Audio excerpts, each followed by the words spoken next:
the Tricky Triangle. The 2.5-mile racetrack known as Pocono Raceway in Long Pond, Pennsylvania plays host to the iRace4Life Pocono 400. Coverage of the event will start here, next, only on RaceSpotTV.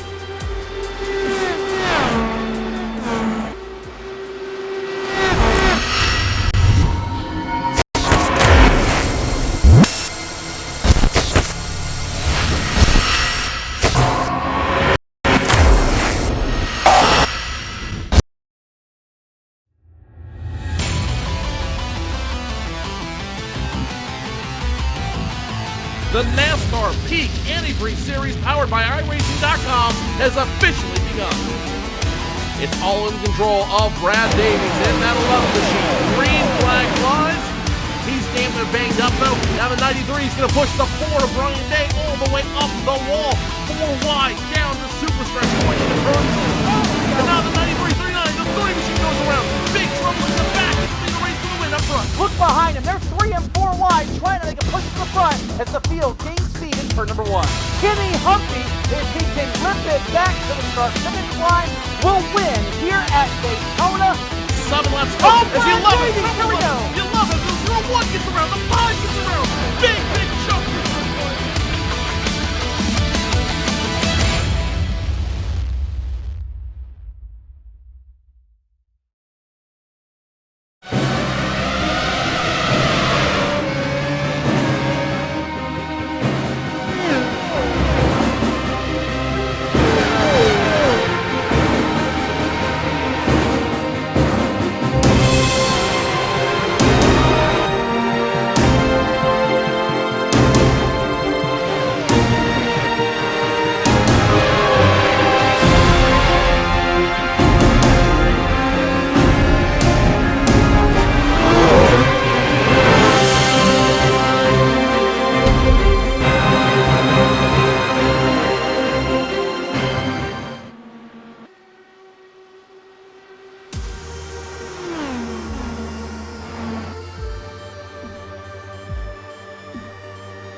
Good evening, ladies and gentlemen, and welcome to exclusive coverage of the 16th Street Racing League iRace4Life.org Pocono 400.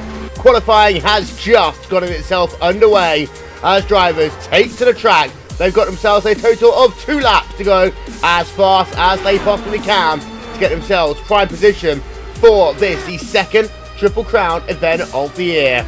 Running on board with Nell McBride in the number 41 car as he works himself through turn number 3 at this beautiful 3-corner racetrack known as the Tricky Triangle. The first lot of lap times are just about coming up, and it's Eric Davis with provisional pole position, but Vic Cordell going to the point right now. Of course, we've got ourselves lots of drivers here, each hoping to get themselves up the timing stands, and actually it's now Randy Crosno. He sits on top, but we ride on board then with the driver of Vic Cordell as he's looking to get himself to the front of the field. Wilmington along with Aaron Likens, Cam Walsh, Rachel Whiteford. Through turn number 2 comes Vic Cordell in that number 33 car as he heads himself down in towards turn number 3 once again. And currently Cordell just 51/1000ths of a second off the race lead down towards the start finish line. Can he improve? The answer to that question is going to be no, he cannot. So Vic Cordell, only 3rd place for him. We are waiting though for a couple of other people to come past the stripe. It's still Crosno leading the way in qualifying though, Cam. Yeah, some people still on the track. Hello, Will. How are you doing tonight? It's going to be very interesting. Right now we've got about 30 cars registered. We'll see how many are going to be taking the grid. 17, 18 qualified right now. And right now everyone seems to be extremely close. The top 3 drivers are within the same 100th of a second. Yeah, and Brendan Lichtenberg just moving himself up in 2nd place as we look on board then with the effing hippie himself. It is James McClure and Aaron Pocono. It's a tough old racetrack, but these drivers, qualifying is very important. If you want to start the race out front, if you want to hang back, then actually it doesn't really matter that much. Yeah, long race here tonight, and this track, oftentimes we will see 2, 3, 4 big incidents often in the middle of the field, so these drivers really aren't going to want to start in the middle. So if your strategy for the race can be painted by how you qualify, as Tim Holgate goes to top of the charts right now. Wow. Yeah, and he blasts it there. First lap, 41.210. We go along board with him, Rachel. Out of turn 1, down this back straightaway. Now, this second corner is modelled off IMS. It looks very simple on paper, a lot more difficult when you're actually in the centre of the tunnel turn. Oh, good evening, Will. Yes, it is. The tunnel turn, of course, named because it has the infield tunnel underneath, can get pretty sleepy for these drivers. Holgate, of course, taking the pole from Randy Krosno. Krosno will not be competing with that again. He touched the wall out of turn 1. His qualifying is done. And you can see there, 41.178, even faster there for Tim Holgate on his second lap. He didn't need to do it, but he decides to do so anyway. That makes qualifying almost complete. We've got Mike Testa right now in the number 14 machine, still circulating on the racetrack. Benjamin Gregory just completed himself a lap down on the 24th position, but Testa, as he works himself now through turn number 3, heading towards start-finish line, his last lap time, a 42.0, this time by a bit of an improvement, 41.958. However, he remained in the 22nd position for the time being. Well, ladies and gentlemen, qualifying is now scored complete, so that gives us the perfect opportunity to run through your starting grid for this, the second of the Triple Crown races here on RaceSpotTV. Don't forget, by the way, that you will get yourselves double points for tonight's event. We'll talk about that one as this race progresses. But then, to run through your starting grid, it is going to be Tim Holgate. Pole position for him in the Snake Pit Racing car. Randy Krosno for LX Racing, 77 1,000ths of a second back. Brendan Lichtenberg in the third position inside of row number 2 there for Broken Arrow. And Christopher Demerit for Team Velociraptor, just 1/1000th of a second back. He rides out on the outside of row number 2. Off to row 3, and Vic Cordell, after setting the early pace, has to settle for the inside of that third row. Dave Judson making his first appearance in a while. He rolls off on the outside of that third row. Eric Davis for Banshee Autosport on the inside of row number 4, with Joe Branch for Snake Pit Racing on the outside. You can see very close times there in rows number 3 and 4 as well. Off back to row number 5, you've got James McClure on the inside in that number 29 machine, Martin Nagel-Kirken on the outside in the number 82 car, and then back into row 6, you've got yourself Rob Unglings in 11th and Joe Hassart in 12th. Row number 7 on the inside, you've got Ellis Stevens for Club UK and Ireland, and then you've got yourself Pierre Bourdon on the outside in that number 92 machine. Dave Jinks' Broken Arrow car rolls out in the 15th position. Then Brandon Trost on the outside of row number 8, he starts in the 16th spot. Brian Klaseski in 17th, Tim Miller in the 18th position, Mikhail de Jong and Nell McBride rounding out your top 20 here. And there you can see the rest of qualifying times coming up on your screen. Randy Freeman, Mike Testa, Matt Kingsbury, Benjamin Gregory, Paul Busel, Mike Maneve, Niles Anders, Austin Espartee, Darren Leslie and Nicholas Davis complete your 30-car field for this, the second of the Triple Crown races. Now, Aaron, we talked about it just a moment ago. As far as this race goes, it generally has a spell of very long green flag runs. However, what you also get is if you have an incident, you have two kinds of incident. You'll have one driver generally hitting the wall by themselves, and they'll cause damage to their car, they'll probably be out of the race. But because of the fact you've got the grass on the inside, you don't always get a caution. And you always see cars like turn number 3 actually getting loose off the corner and then sliding it on towards pit road themselves, getting themselves speeding penalty in the process. If it's an incident on the exit of turn number 1, however, that's generally when you see 2, 3, 4 car incidents. Yeah, and we're going to see that the bumps in turn 1 really upset this car, and it is very easy to drift up, just like it is Indy turn 1, where by the time you realize you are in trouble, it is too late. And with turn 3, we saw this so much last season. A car will attempt to make the pass on the inside.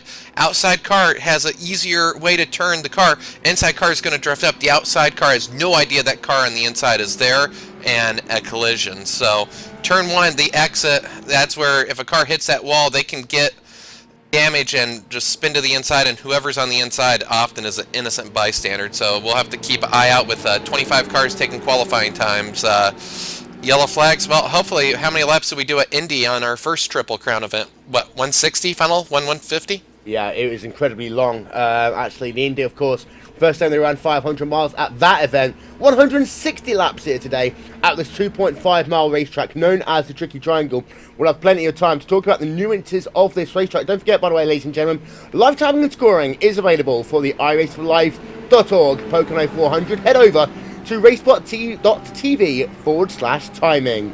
So you can see the cars now work themselves through the tunnel turn. Turn number 2, that short run down towards turn number 3, where you notice the second that pace car makes its journey towards pit road, those green lights will come on and we will get this race underway. So there's not much opportunity at this racetrack really for drivers to use strategy on starts and restarts, but it's a very long run down towards turn 1, the longest that we will see all season long, as there's your front row, and the first couple of rows now get themselves nicely bunched up. It's Tim Holgate on the inside with Randy Crosno on his outside, Brendan Lichtenberg on the inside of that second row with Christopher DeMeritt. You can see now that pace car has made that journey down towards pit road, and the second Triple Crown event, the iRace4Life.org Pocono 400 starts right now.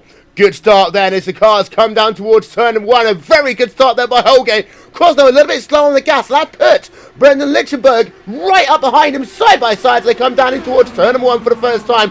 Very good start there by Brendan Lichtenberg, getting himself up into second place. And here comes Christopher DeMeritt. Oh, we have issue. Yeah, we have. I believe that was DeMeritt off the racetrack there. He does keep it going. Well, I say keep it going. Now we've got ourselves potentially a little bit of an issue, Aaron. Yeah, we talked about that. You get to the inside, and I think Matt Kingsbury may have some damage. I think he was the car that got clipped, or if he didn't get clipped, a very amazing job by Matt King. Yeah, he avoided him, so we will want a replay perhaps for Matt Kingsbury's on board there. An incredible evasion, perhaps the evasion of the season there. Wow. Yeah, DeMeritt, well, he started off, he hit the left rear of Randy Crosno, and then we can see then as he comes past Matt Kingsbury. Well, what an incredible move there by Matt Kingsbury. We'll get ourselves another look at that one. The cars, by the way, they are still under green flag conditions. We'll get another look then from Matt Kingsbury, and we'll slow it down for you right about here. As you can see, right about now, you'll get DeMeritt coming back across the racetrack. And that was, I have to say, Rachel, an incredible save there by Matt Kingsbury. Absolutely. Well, Matt Kingsbury probably needing to change out the seat in that DW12 race car as he narrowly missed that Lichtenberg car. Really, really tough moment there. Awesome reactions, and well, once you get on the grass in these things, it's pretty hard to control where it's going. Unfortunate there. In the meanwhile, we've got Brendan Lichtenberg moving himself to the race lead now, and a good start here by that Broken Arrow car. Now, Cam, this is exactly what we saw at Indy. These Broken Arrow cars are very strong at the start of a run, but we know that Tim Holgate, once you get into that middle phase, that is where he's strongest, and he is coming back, so we launch himself down into the tunnel turn. Well, actually, that's turn 3 once again.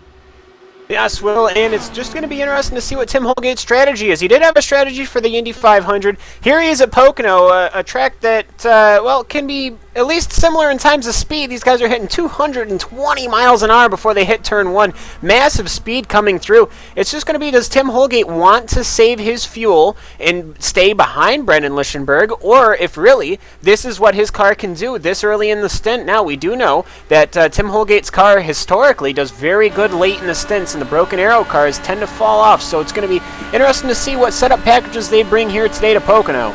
And you can Speaking see of fall off, Will, Randy Crosno got very tight out of turn 1, has lost 2-3 spots this lap, so his car incredibly tight. So we see that some drivers can qualify fast, but their cars do not like the dirty air, and turn 1 with dirty air here is synonymous. Yeah, there you can see Eric Davis losing a position there to Vic Cordell, but interestingly enough, Davis stays behind here, so he didn't try and make that pass back. And there you can see Randy Crosno actually under pressure from Brandon Trost right now as he exits turn number 1, and well, incredible close racing going on here. And here you can see Crosno is going to have Trost looking down to his inside as they work themselves through the tunnel turn, and Brandon Trost is just about able to get that pass complete, and they are 2 wide racing ahead of them as well on the racetrack. First 5 laps then of this race have gone green, still side by side. Trost coming up the racetrack a little bit, but it's going to be enough. Old Crosno is going to be able to come back down, and look at the gaggle of cars here, Rachel. They are very close together right now.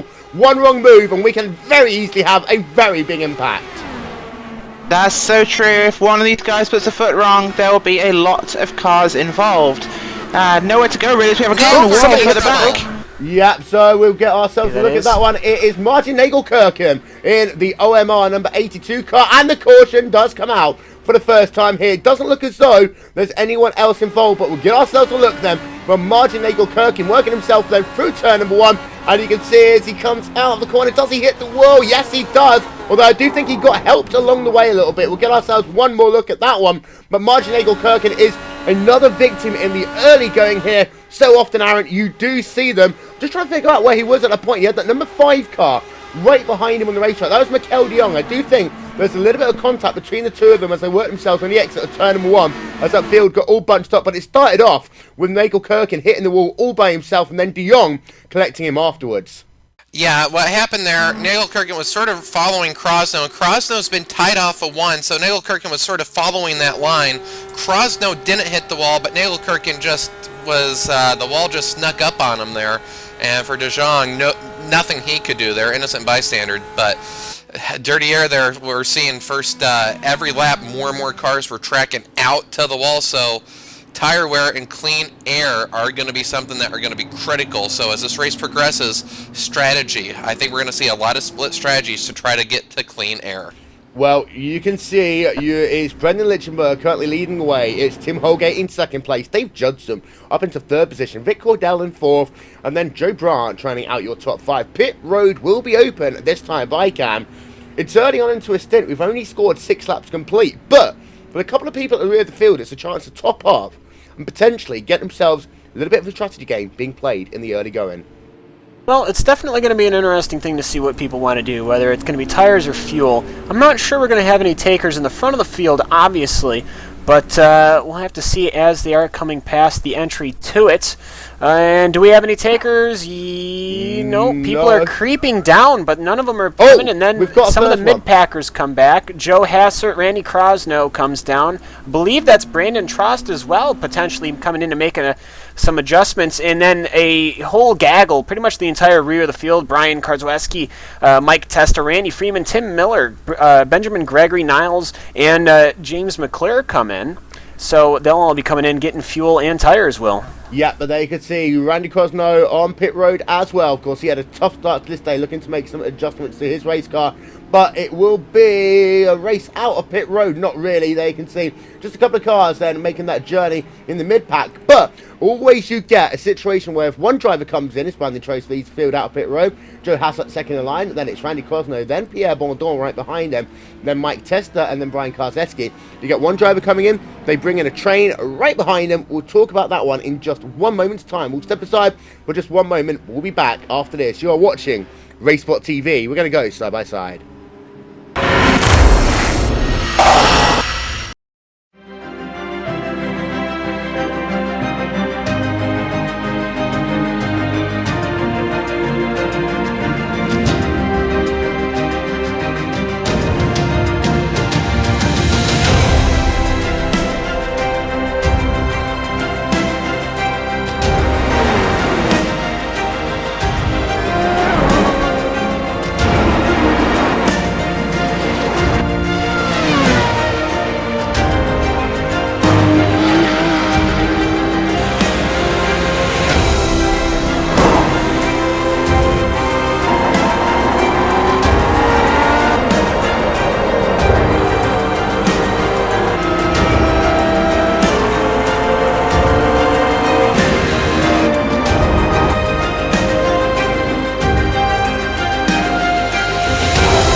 Welcome back, ladies and gentlemen, to RaceSpotTV. Your race leader is Brendan Lichtenberg. Now, to give you an update, by the way, P13 forward stayed out on the racetrack. So the drivers from P14 backwards, that's Brandon Trost, Joe Hassart, Pierre Bordeaux, Mike Testa, Brian Karzeski, Benjamin Gregory, Tim Miller, James McClure, Randy Freeman, Randy Cosno, and Niles Anders each made pit stops. A couple of people out of the race in the early going. Of course, we talked about Nigel Nagle-Kirk, and he is one of the big ones.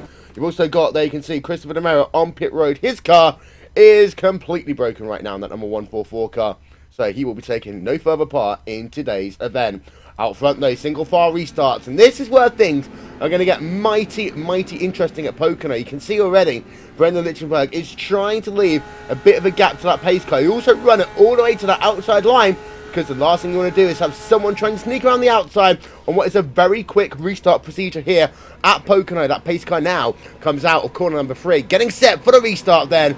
After 8 laps will be scored complete, it's going to be Lichtenberg from Holgate, from Judson, from Cordell, from Branch, and the green flag is back in the air.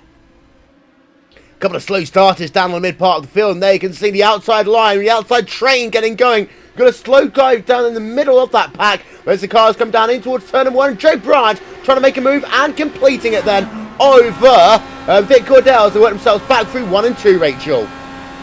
Yes, they do, and they're forming up, although they've got some too wide action further back the field, as we see McBride and Jinx side by side.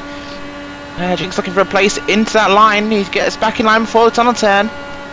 Yeah, and Branch losing that position back. He's actually going to be scored on the outside line as they work themselves down in towards turn number 3. And this is going to allow Eric Davis to have a look down to his inside. Thinks better of it as they come down. 2 wide racing behind. And you've got Mikel de Jong and Rob Ungerling. So they work themselves side by side. And again, they've pretty much taken all of the racetrack as they come down in towards turn number 1 again. And here you can see, I believe that is Mikel de Jong going side by side. And Vic Cordell now on the outside line as Joe Branch is able to get past him once again. Branch does suffer though on the outside of that corner, and that allowed Cordell to get a little bit closer that last time by. He's looking as though he's going to try and do the same thing again as they come down in towards turn number 2, Aaron.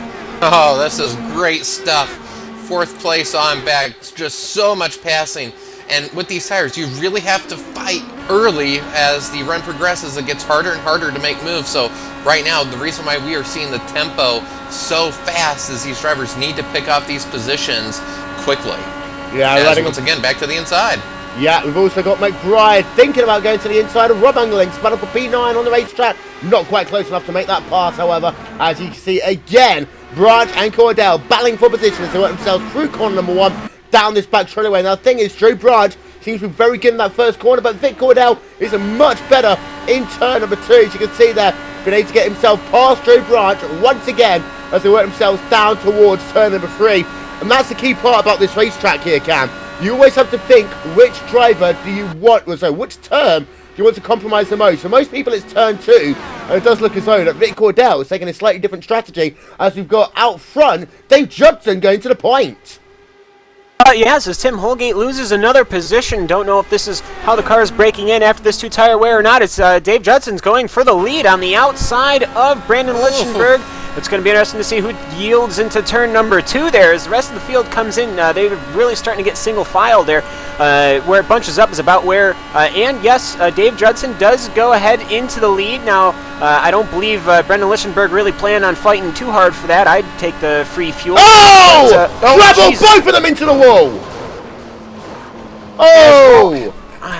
Incredible stuff there as Dave Judson comes together and they're still wrecking. You can see there Dave Judson's car is on the inside. People trying to take the inside line. Replay of that one coming up on your screen. But we're riding on board there at the moment with Dave Judson when it happened. And you can see that he had a 2-wide situation all the way down this back straightaway. Now we'll slow it down as you see the cars will come out of corner number 2. But Dave Judson, Brendan Lichtenberg, incredible impact there as they work themselves down towards turn number 3. Let's have a look, try and figure out what happened there. But the two just had a little bit of a coming together right about now. And that just brushed Dave Judson across there. Brendan Lichtenberg and the two drivers making contact, putting him into the wall. And from the race lead at Pocono, and how many times have we seen drivers from the race lead being put out of the race at Pocono in racing situations? This definitely isn't the first time. And into the catch fencing, you can see, goes Dave Judson. Incredible stuff. Yeah, typically we see incidents at the exit of the corner, but for Lichtenberg on the outside, he's going to have to turn in. Judson really looked like maybe it was a late turn-in, and Lichtenberg thought he was going to turn in sooner, and Lichtenberg just mistimed it. Judson was there, and that took out many competitors. Brandon Trost actually didn't make contact, got onto the inside to spin, but also involved were Joe Hesser and Dave Jenks. Dave Jenks. So many Jinx cars involved. Sorry, Jinx and Trost actually came together, but both of them seemingly getting away with very, very light damage there. Yeah, we did see then a couple of people having to try and bring their cars to the escape road. Pit road is open, and Tim Holgate is bringing these cars onto pit road. Now, expect most people to come on this time by, but don't forget, we had a number of people come in on the first pit stop, which means that even if they do come in now, they should be able to gain a little bit of track position. As here you can see the front part of your field coming in. Tim Holgate will get himself to the final grid stores. There we can see them on towards pit road. All of these drivers come, and it is going to be out front Tim Holgate making himself the pit stop. And who is going to win that race out of pit road? Looks like it's going to be close, but it's going to be Tim Holgate coming out first, and then we've got Vic Cordell, and then I believe that it's Mikel de Jong coming out in the third position, then Joe Branch, and then Brendan Trost. Well, first round of pit stops for all of these drivers is now complete, Aaron. The thing is, though, is that for Tim Holgate, he's gotten off once again with some of his competition being out early. Yeah, for Holgate, you know, his eyes had to be wide open going into turn 3 there. Of course, he is going for the Triple Crown, and wow, as hard as they were fighting that early in the race, all throughout the field. I said you had to pick off positions early, but somebody, I don't think, told these drivers that this is actually a 400-mile race. It looked like we were on a green-white checkered there. But Rachel, you've got yourself still some very strong competition now in the top 5. Vic Cordell in second place, recently moving to Snake Pit Racing as we ride on board with him. You've also got yourself Joe Branch, teammates with Tim Holgate. Brandon Trost, of course, has won a race this year as well on an oval. You can't count him out, nor can you count out Eric Davis or Nigel Marnifa, of course, is a former winner in a big race situation. Yeah, absolutely. And Marnif is definitely a threat. He's always usually pretty good on the longer runs, so this could be a race for him. Tim Holgate, if things hold up with that car, he's had some reliability issues recently, he's definitely going to be a factor. Yeah, but this has changed everything. We lost quite a few cars there that were very likely to be good finishes. Difficult one to call. Niles Anders is going to get himself the wave around this time by, so you can see the lights will go off on the pace car in just 1 moment's time, and that will allow Niles Anders to get himself now back onto the lead lap, as he hasn't yet pitted though, so that will mean that he has the hope for another quick yellow to be able to top himself up with fuel. But Niles Anders was 1 lap down, back onto the lead lap, Cam. Yeah, coming back onto the lead lap, getting that little bit of reprieve there, Niles Anders, as he'll get put right back at the end of the field, which is quickly getting shorter, as now we've had now 3 retirements as it is, between Christopher Demerit, Paul Bizell, Martin Nagelherken, and now Dave Judson and Brendan Lichtenberg. So Niles Anders getting back under onto the lead there, and well, he'll just have to pick it up and go. Now, I was going to say, it was interesting to see how Tim Holgate didn't have an excellent start that time off of Brendan Lichtenberg. I was going to say maybe he's seeing what Lichtenberg can do, but now he's in a very familiar situation where he is out front and he has to bring the field to another green, Will. Yep, as you can see, our aerial coverage here today is brought to you by Antoine Design. Very long pace lap here, but here you can see Tim Holgate at the front of the field. We zoom it in, there you can see, with the gap over Vic Cordell, Mikel de Jong in the 3rd position. There you can see the top 10 left-hand side of your screen, getting set for a restart then, with 15 laps of this race going to be scored complete at a 160 here on RaceSpotTV for the 2nd Triple Crown event of the year. Of course, Tim Holgate was the winner at Indianapolis Motor Speedway just after Christmas. If you completely, he's got the only driver the opportunity to make the Queen sweep of Triple Crown races, and of course, no driver has ever done that in 16th Street Racing League history. So then, ready for the restart now here at Pocono. Keep an eye out on the way that these people defend that inside line coming down in towards turn 1. Restart from the rear view then of Tim Holgate. Green flag back in the air. These drivers are back to racing, and a good start though by Vic Cordell in that 2nd position. He is right on the rear of your front 3 people. As you can see, 3 wide racing once again. That is turn number 1, Rachel. Yes, they are, and they're going pretty well so far. Things are not quite as panicked as before, as we have an early lead there. Holgate defending from Vic Cordell, looking quite tasty for that first position.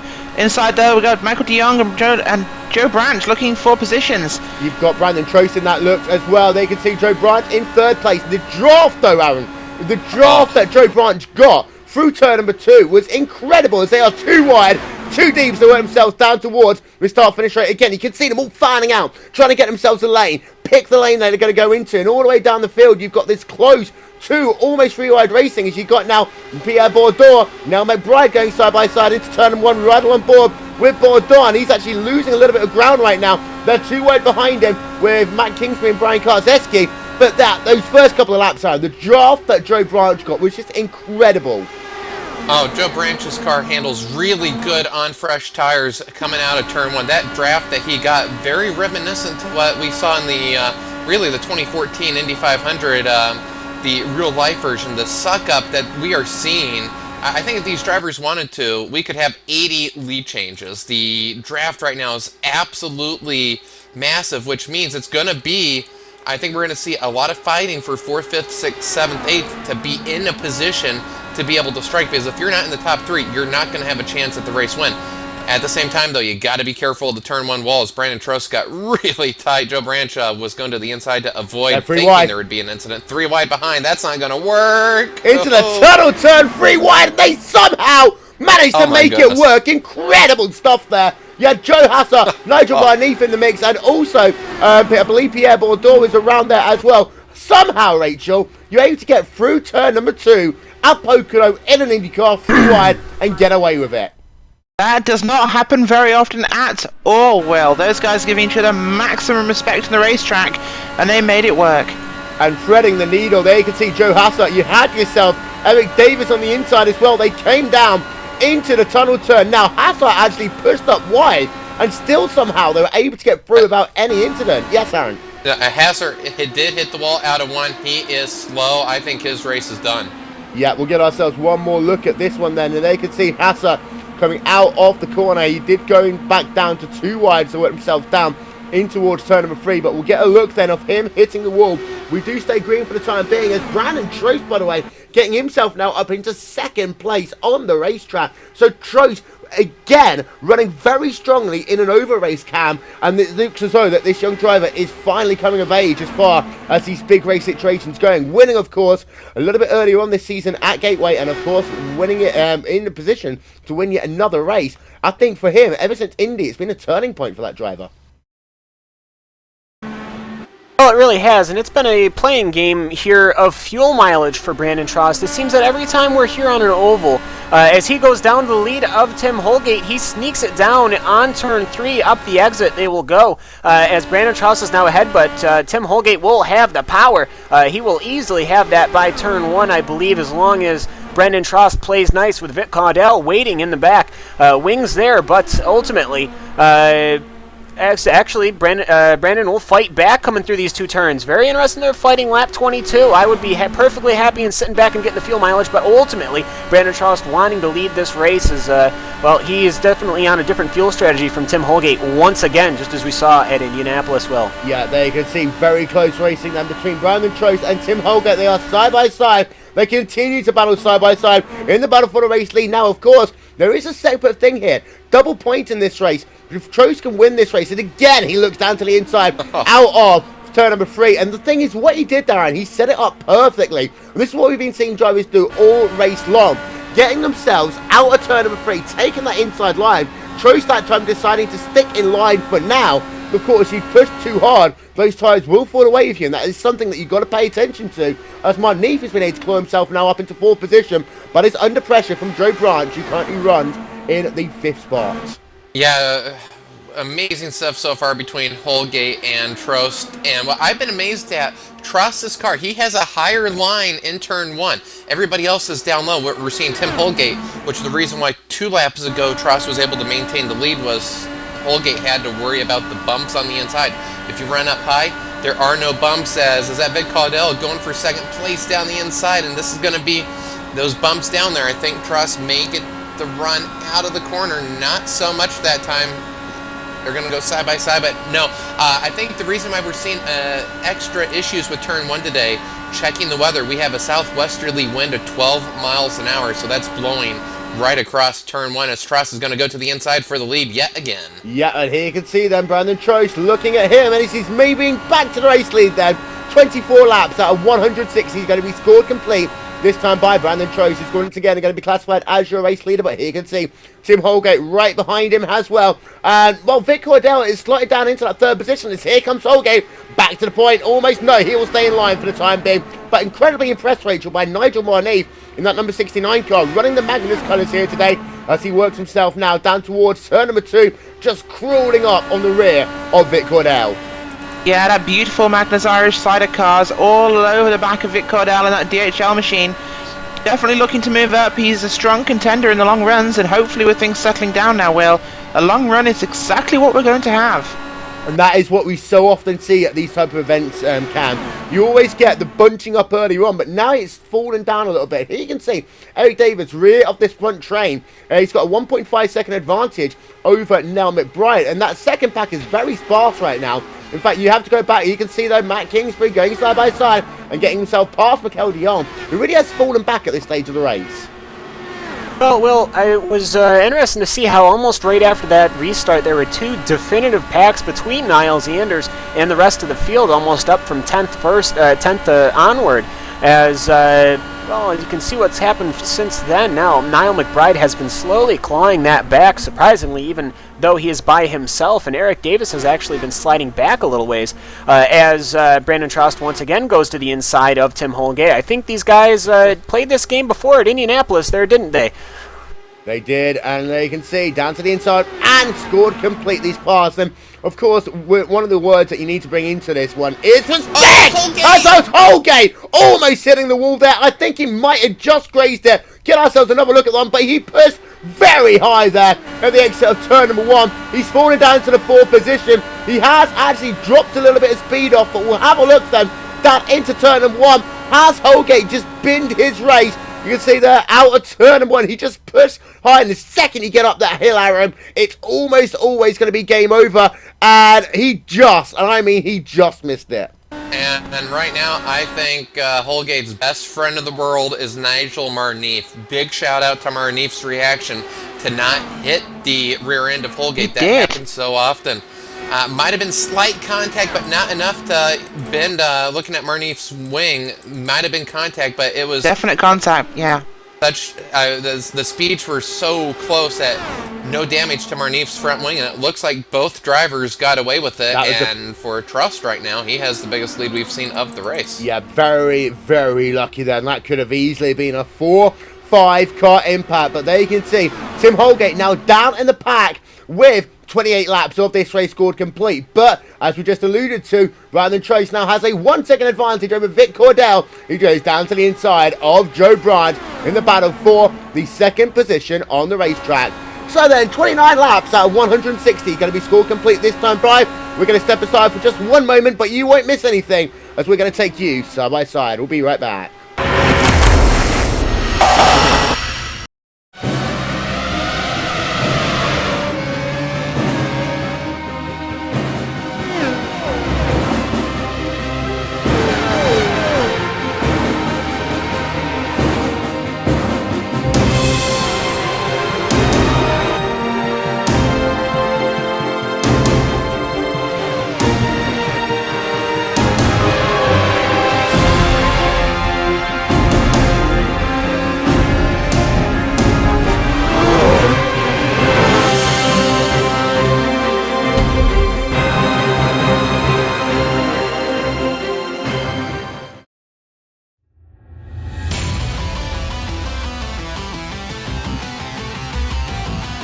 The NASCAR Peak Antifreeze Series powered by iRace4Life has officially begun.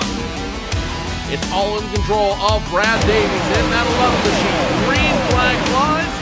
He's damn near banged up though. Now the 93 is going to push the 4 of Brian Day all the way up the wall.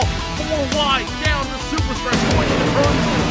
And now the 93, 39, the 3 machine goes around. Big trouble in the back. It's the race for the win up front. Look behind him. They're 3 and 4 wide, trying to make a push to the front as the field gains speed and turn number 1.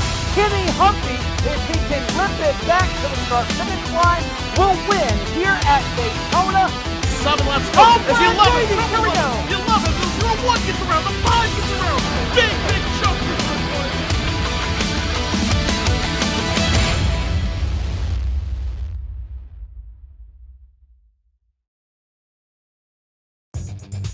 Simulated racing can be awesome, but it can also be kind of a free-for-all. Interestingly, auto racing faced the same problem in its earlier days. Whether it was on the back roads, the beaches, or the city streets, the racing was fun. But there was always a certain level of chaos and danger, until some folks came along and put some order to all of this. Stuff like official racetracks, regulations about weight and equipment, and enforcement of standards. That's what gave us high-speed excitement, fast-paced action, and photo finishes. That's when racing became racing. The guys over at iRacing.com have made the same transformation in the world of sim racing. Sure, they've got the most accurate tracks and realistic cars out there, but that's just the start. See, iRacing analyzes the performance and results of each driver in every race, so you can be sure you're always placed in races where the competition will be tight, and that those reckless drivers who ruin it for us all are kept in the pits.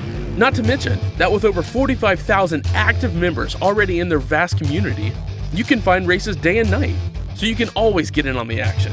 You can even join a league of your favorite series. And since updates are always automatic, you don't have to worry about software and can focus on the track. Zip up your fire suit and check out iRacing.com.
Welcome back to RaceSpotTV, ladies and gentlemen. So you can see Joe Branch running in the 3rd position, continuing to battle with Tim Holgate for that 3rd spot, as we've got ourselves action still brewing on the racetrack. And so you can see Eric Davis battling with Noel McBride in the battle for P5, P6 on the racetrack. Is down to the inside then. We'll go Eric Davis for that position, which is P5, and it's going to be mighty close there. You can't get hung out to dry, and Davis will fall back into line. Now, Aaron, we have had a couple of people hit the woodwork, and I believe Nars Anders has actually just had himself a pit stop. He had to do that one under green, of course. He got himself the wave around, and we've also got Nigel Marneef just smacking the wall as well. Marneef, sort of what Holgate did, but unlike Holgate getting away with it, Marneef did not hit the wall out of turn 1. Just 1 lap ago, he has taken that car to the pits, and I doubt they can get it repaired, and if he does, that car is not going to be up to speed, so his chance at a victory, which he had a very strong car here today, has come to an end. Yep, so let's get another look then from Nigel Marneef as he worked himself through turn number 1 and 2. You can see he actually clips the right rear of Eric Davis's car as well as he bounces off the wall. So you can see right about here, actually, Eric Davis very lucky to not be taken out in that incident. But Nigel Marneef, some damage there to the right-hand side of his race car. And there you can see the wiggle as he has to slow that car down. He is still scored on pit road. Nars Anders is back out onto the racetrack. There you can see him. He is currently scored in the 18th position. And he is, however, still just on the lead lap. There you can see Nars Anders as he comes down in towards turn number 1. And there you can see your race leader. He's about 3 seconds back. Now, if you're Nars Anders, you're hoping for a yellow in the next 4 to 5 laps here, Cam.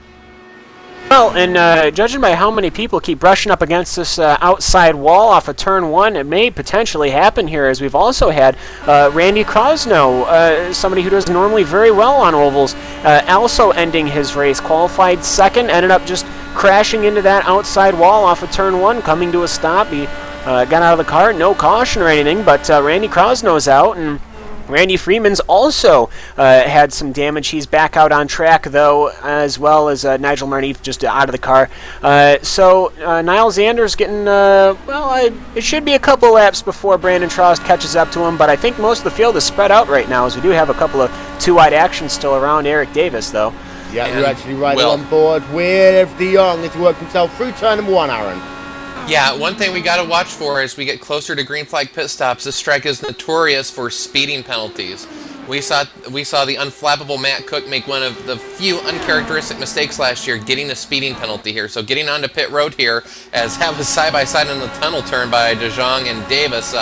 Good stuff there. They get it sorted out before turn 3. Rob Unglink's going to try to go to the outside, but getting onto pit road here can be very, very treacherous. Yeah, and they can see it, a good old switch over from Rob Unglink, says he's going to get a little bit of help potentially there from that Kingsbury as they come down in towards turn 1, but De Jong remains in that 7th place for the time being. Got ourselves at a word from Dave Judson, who was involved in an incident a little bit earlier on in this race. And Dave, well, you're battling for the race lead, and then down out of turn number 2, it all went wrong. Yeah, well, it was kind of unfortunate. I thought I had a pretty good line out of 2, taking the inside line, and Brendan took the outside, and for whatever reason he just decided to turn into me before I even had a chance to turn into the corner, which was pretty unfortunate. And just I thought disrespectful. I had a really good car. My last lap motorsports guys put together a great set for me. I mean, I only run IndyCar every now and then, and to be able to lead in the series was pretty good. But hey, I guess somebody's got a problem with me. So hey, whatever. No damage done. It's not a real car, so everything's good. Now, but Brian currently scored in his 7th position. But just before we let you go, Dave, we have seen a number of drivers here making contact with the wall. Solo car incidents. How difficult is that wind here today down into that first corner? Honestly, my guys really created a good set for that. I didn't have too many problems. I just let off you got to let off a lot, or run a groove where somebody's not right in front of you, so you get as much aero efficiency working for you. But yeah, it wasn't too bad. I'm sure it's going to get worse as the tires wear off. I unfortunately didn't have a long enough run to be able to know what that was going to be like. Thank you very much. Dave Judson leading early on, of course, involved in an incident with Brendan Lichtenberg earlier on in today's event. Now, an interesting point there made about tyre wear. And we did actually see, as we rode along board, the lifting that has to be done in towards turn 1. We actually ride along board with Mikel de Jong again, Rachel. But there's a lot of different lines going into turn 1. And I'm thinking, as this race progresses, drivers are going to have to adapt their lines if they're working in traffic, just to try and keep that dirty air off the front end of their car. Well, absolutely will, and they've got plenty of tools in the car. They've got roll bars, they've got the weight jackers, and they're going to have to use all of those during this race, especially in turn 1. It's banked, it's fast, and with it being so fast, the dirty air has one of the biggest effects here. It's very easy to push wide, and once you realise you're pushing wide in this car, 99% of the time it's already too late. So those guys are going to have to be on top of the changes, making them before they need to do it. Because if it happens when you're actually going through turn 1, Pit stops. not much is going to save you. Yeah, Pit stops indeed. Troist is coming onto pit road. There you can see Mike Testner just completing his service, but now it is going to be Brandon Trost coming down. There you can see you've got Tim Holgate right behind him as well, and Holgate actually closed up quite a bit there on the entrance pit road. We'll get a look at their in-lap times in just 1 second, but there you can see them. Brandon Trost is going to be a stop for him. You've also got yourself Tim Holgate on pit road, and here's the thing here, 6 times per second faster on the entrance to pit road, Aaron, compared to Brandon Trost for Tim Holgate. Incredible stuff. Incredible entry, and as they exit the track, one thing, we talk about pit entry, but this pit exit spits you right out into the racing groove. So if cars are coming around, yeah, those cars have to be have their wherewithal to the max, because you're going to have to take another line to avoid the cars coming out to the pits. Probably the trickiest pit exit that we go to. Joe Branch coming onto pit road, and they can see with zoom our camera out, Vic Cordell pretty much alongside him. Too wide onto pit road as Joe Branch comes in to make a stop. Vic Cordell right behind him as he falls into line. Joe Branch has got the first pit stall out the 2, so he's going to come back out first, but keep an eye out on Cordell. The jacks are out. Joe Branch coming back out, but Vic Cordell is just going to get in there as they come down into turn 1. Now, here's the issue. You can be too wide if there's any traffic. This could be horrible as they can see Joe Branch rewind down into turn 1. That's exactly what you were talking about. As here comes Holgate brushing around the outside, and Cordell is looking. So Branch is looking for a lane. Couldn't find one there. Incredible stuff. For Joe Branch, we got to give a shout out there. He could have passed Vic on the outside. He had the speed, but he knew Holgate was coming, so Branch didn't go to the outside. I think Branch could have made that pass, but that would have made life very miserable for both him and Holgate. So, that very close there. Well, here you can see a replay, by the way, as we've got more cars. Rob Ungling's just coming on towards pit road now. That makes Brandon Trost once again your race lead. Now, here you can see too wide coming down into turn 1. They get a single file for the moment, and then you can see Branch peeks to the outside. Nope, there's a Tim Holgate in the way. They come out of that corner, 3 wide down the back straightaway pretty much. And Rachel, very good heads-up driving there by Joe Branch. It does show the difficulties, though, with pit exit here at Pocono. Yeah, of course, that pit exit is so tough, as we've already mentioned. It's, it's spitting out right straight onto the track. Most of the places you can feed out off the line, get up to speed, no problem. Here, there is no real racing line on the front straight. You can go anywhere. It's one of the widest straights we have in the entire service, and every inch of it gets used. And, these guys trying to get back out, and it's, never a good time, especially trying to get round the angle to get speed through 1. Vic Cordell scored in the 3rd position. There you can see Tim Holgate ahead of him. Now, that gap was about 2.1 seconds a little bit earlier on here, Cam. That gap is now down to just about 1.5 seconds. In fact, we've not got Cam, so Aaron. Yeah, that previous run, Brandon Trost, I think he's dialed it back a little bit. He keeps the speed about the same, but he keeps that margin about 1.5. When Holgate starts closing in a little bit, Brandon Trost picks up his speed just a little bit. So I think Brandon Trost right now is sort of playing the fuel game on slowing up just a little bit. Yep. So we've got a couple more people who we're going to get a chat with. We had a chat, of course, with Dave Judson earlier. We are now going to have a chat with Brendan Lichtenberg, because I believe Eric Davis might have just hit the wall there. Going to get ourselves another look at that one very quickly before we have a chat with Brendan Lichtenberg. But down the front straight away, here you can see Eric Davis on the number 65 Banshee Auto Sport car coming down in towards turn 1. Niles Anders, he's actually come all the way through the field right now, but we'll slow it down. And does Eric Davis hit the wall? He was mighty close there, grazing it. And you can do that one there, Rachel. If you hit it on side on, I think Eric Davis might just get away with that one. He's back side by side with Niles Anders right now. Yeah, it depends on how you hit the wall there. If you can smack it straight on with both tyres, you might well get away with it. A little bit of turning vane damage can be lived with here, but any sort of angle, you will damage those suspension components, and that is race over. As you can see, that time by Niles Anders is able to get past as down in towards turn number 2 they come once again. You've got Matt Kingsbury right behind him, a 5-car train right now, and this is the battle for P5, 6, 7, 8. And Niles Anders gained a lot about that one. We're going back to that one in more detail in just a moment's time. But we've got Brendan Lichtenberg here. And Brendan, we heard Dave Judson's side of the story earlier. Take us through the incident from your perspective. Well, first I'd like to thank all the guys at Broken Arrow. I wouldn't be here without them. Tonight we put in a lot of work over the past 2 days.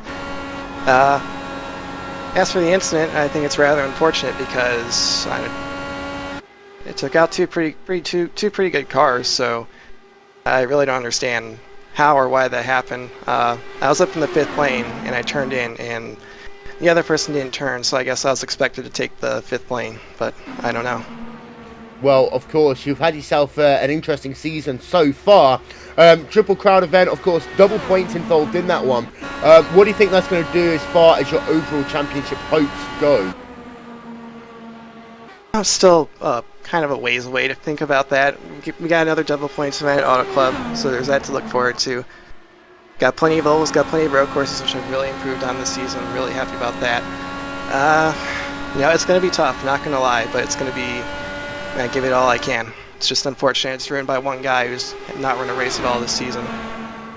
Brendan Lichtenberg will be classified down in the 23rd position. We've got going to get a word from Martin Nagel-Kirkin and also Christopher Demerit in a little bit. As here you can see right now, this battle in that mid-pack continues along, Rachel. But Vic Cordell and Tim Holgate, even though they're trying to work together right now, they're not closing that gap up to Brandon Trost last time by just a couple of hundredths of a second faster. Yeah, of course, Vic Cordell, he's riding in behind Tim Holgate. They might need to start doing some slingshotting if they actually want to make any gain on Brandon Trost up front. But yeah, Cordell right behind Holgate through the tunnel turn. Those guys keeping a military discipline in lane choice. Of course, Cordell swinging out a little bit further in turn 3 to get a bit of momentum. Maybe going to try that slingshot. But yeah, things looking pretty static at the front. The mid-pack is where it's at. From Branch back to De Jong, it's getting exciting, Will. Yeah, there you can see as Matt Kingsbury closing up to the rear of Niles Anders now as they come back down in towards turn number 1. So you can see then the two cars pretty much separated by about 2 tenths per second on the racetrack, and just behind as well you've got Rob Ungerlinks. He's joined the party as well as he rides himself in position number 9 on the racetrack here. And well, Rob Ungerlinks having himself still a good race inside that top 10, but what about Niles Anders here today, Aaron? Well, you mentioned Rob Ungerlinks. He did lead a lap, and well, this has that Indy feel to it. Long green flag run. Rob Ungerlinks was able to go 3 laps longer than any other driver. He led a lap, so remember that. If we get to the end, he can get 3 laps, and if he can make one less stop, right now, I think Rob Ungerlinks is playing that field strategy. And Niles Anders, he pitted coming to green, if I'm not mistaken, went down a lap early, got the wave around, and has clawed his way back, running 5th. His car can make passes, so if we get another yellow, he's going to be a contender for this race win. Yeah, as they can see, Mikel de Jong going side by side with Ungerlinks to let himself through turn number 2 once again. Going to get ourselves a quick word with Martin Nagel-Kirkin. Martin, you are one of the people out of this race, unfortunately, in the early going. Take us through what happened to you. Yeah, well, you pretty much nailed it. I was out early in the race. I was just trying to avoid running into Randy because I knew he was having a little bit damage from an earlier at the wall. Lifted too much, went up too high, clouded the wall, and that was that. Well, of course, your season has been one of highs and lows. Double points in this race is going to make things difficult for you in the championship overall, especially as it's very tight around where you are right now. Next time out, we go back to a road course, looking for better fortune there? We can only hope. No, as Major Nagel-Kirkin finishing down today in the 25th position on the racetrack here. I think some of these people, Rachel, as this race progresses, will be thinking about double points. Not just about the fact that they can get more points by getting higher positions, but the amount of points that they can lose if they actually end up out of the race. As Kingsbury pushing very high there, out of turn number 1. Yeah, that's one of the big things here. You know, you can take a lower finish in this race and still gain a lot of points over championship rivals. As it stands, we've lost quite a few championship contenders, and they're not going to make the points. So what do? Do you push for a place higher than you might be finishing? Or do you settle for what you have? Or do you lose one? You're still gaining a lot. This is a big mind game for these guys. Vic Cordell pretty much pushing Tim Holgate down the front straight away there as they come down into 1 once again. Holgate does though push up the racetrack quite a bit, Cam, as they work themselves into turn number 1. Cordell's able to take a much narrower line through there. Yes, well, and that could absolutely have something to do with the fact that Cordell is directly behind, or that Holgate, he did have that minor brush against the wall that could be affecting that. But right now, it's just, I believe these two guys hunting down Brandon Trost as they are but a second back. And I think they've definitely closed that up over this last couple of times as Vic Cordell just keeps coming right up on the rear end right before the entry to turn 1. I almost wonder how many times he's going to have to do that before he might come up and say hello to that turn 1 exit wall, which everyone else has here today. So it's just interesting to see there as they have closed once again, 1/10 at a time. Tim Holgate and Vic Caudell catching Brandon Trost as this green flag run extends. Yep, and there you can see Tim Holgate, second position, gap between himself and your race leader is currently 0.8 of a second. That means he's almost in draft range. We'll get that speed graphic now up on your screen. You can see there that there's just a little bit away, but I think that once that gap gets down to about 0.6 of a second, Aaron, it will be Draft City down into turn number 1. Yeah, we saw on the previous run that Brandon Trost started slowing up at the end of the run, so maybe once again that's what we are seeing as. I think we're about a little over halfway through this fuel run, but again, Brandon Trost is slowing up and now slowing up in terms of letting Holgate close up right now. No problem with Brandon Trost, but Holgate now is coming fast. I think we're going to see another 2/10 taken off this time by. Yep, so ladies and gentlemen, we still got ourselves a number of drivers scored on the lead lap. As you can see, the last of those 2 drivers are Benjamin Gregory and now McBride, currently scored in the 15th and 16th position. 60 laps out of 160 scored complete here at the Tricky Triangle, Pocono Raceway. You are watching the iRace4Life.org Pocono 400. We're going to step side by side. We'll be right back after this.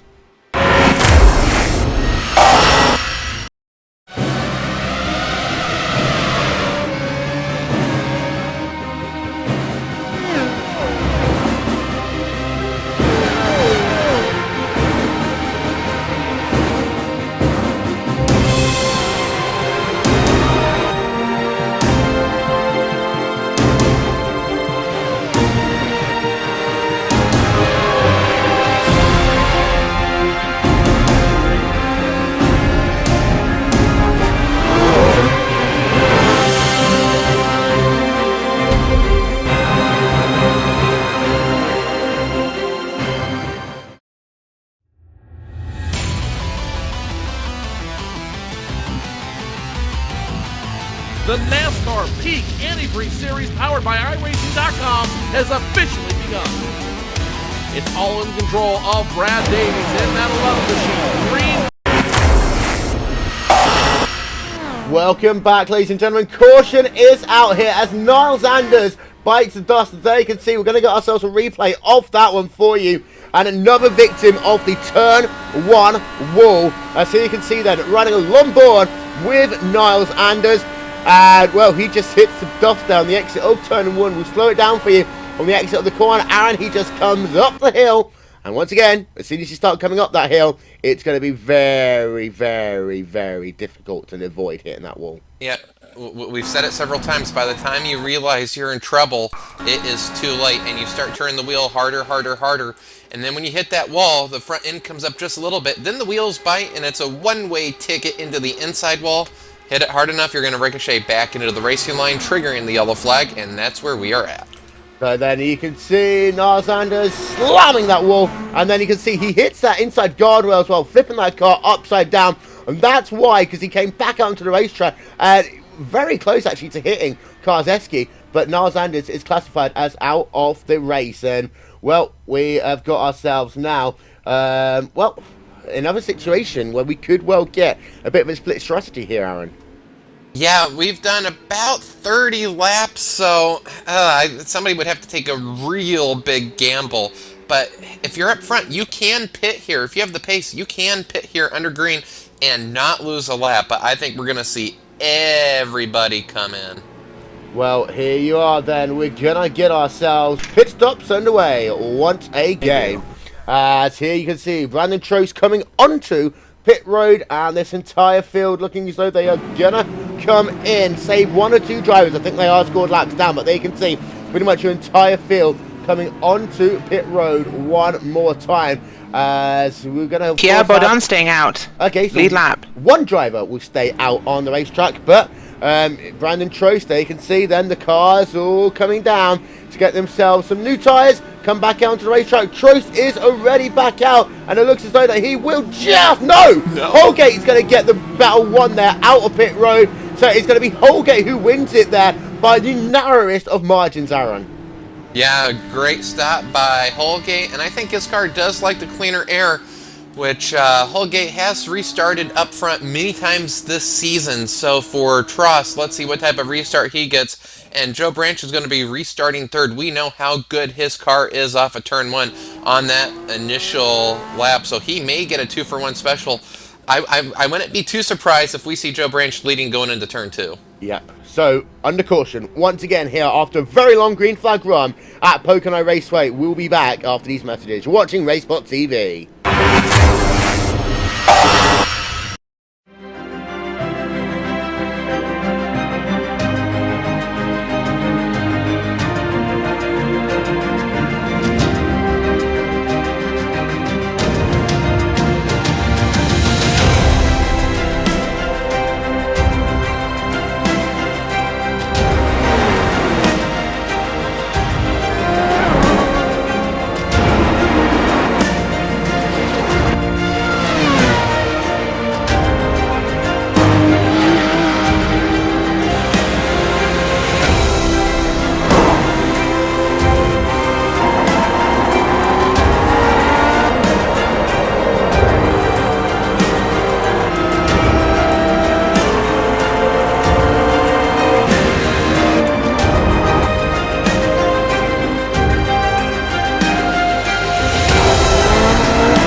Welcome back, ladies and gentlemen, to RaceSpotTV as we continue to work under caution. It's Tim Holgate leading the way from Brandon Trost. Joe Branch in the third position. Vic Cordell in fourth. Matt Kingsbury running out your top 5. Well, that was a very long green flag run that last time by. That went a pit stop sequence and a half. And what we could actually tell is that both Tim Holgate and Brandon Trost have got very closely competitive cars. Now, unfortunately, Niles Anders was the caution there because he'd been able to work himself back through the field inside of the top 10. But keep an eye out on the likes of Vic Cordell, Matt Kingsbury, Mikael de Jong, Rob Ungelinks, because they were fighting very close in that second pack. This restart should very well be interesting. Keep a very close eye out on Joe Branch. We know how good he has been on start, getting those cars down in towards turn number 1 and 2. You can see there, Brandon Trost is stalking. Restart then from onboard of Joe Branch. Pace car is in, and this race is back underway with 63 laps scored complete. And you can see, very good start there again for Joe Branch. Now, he should be close enough through turn number 1 to get to the inside there of Brandon Trost, which is exactly what he's going to do. He has to go all the way down to that low line. Going to cost him a bit of momentum, but Joe Branch up into second place and haunting now Tim Holgate, who's actually going to come down and give his teammate a little bit of a draft help, but actually Trost able to get himself back up into position, Cam.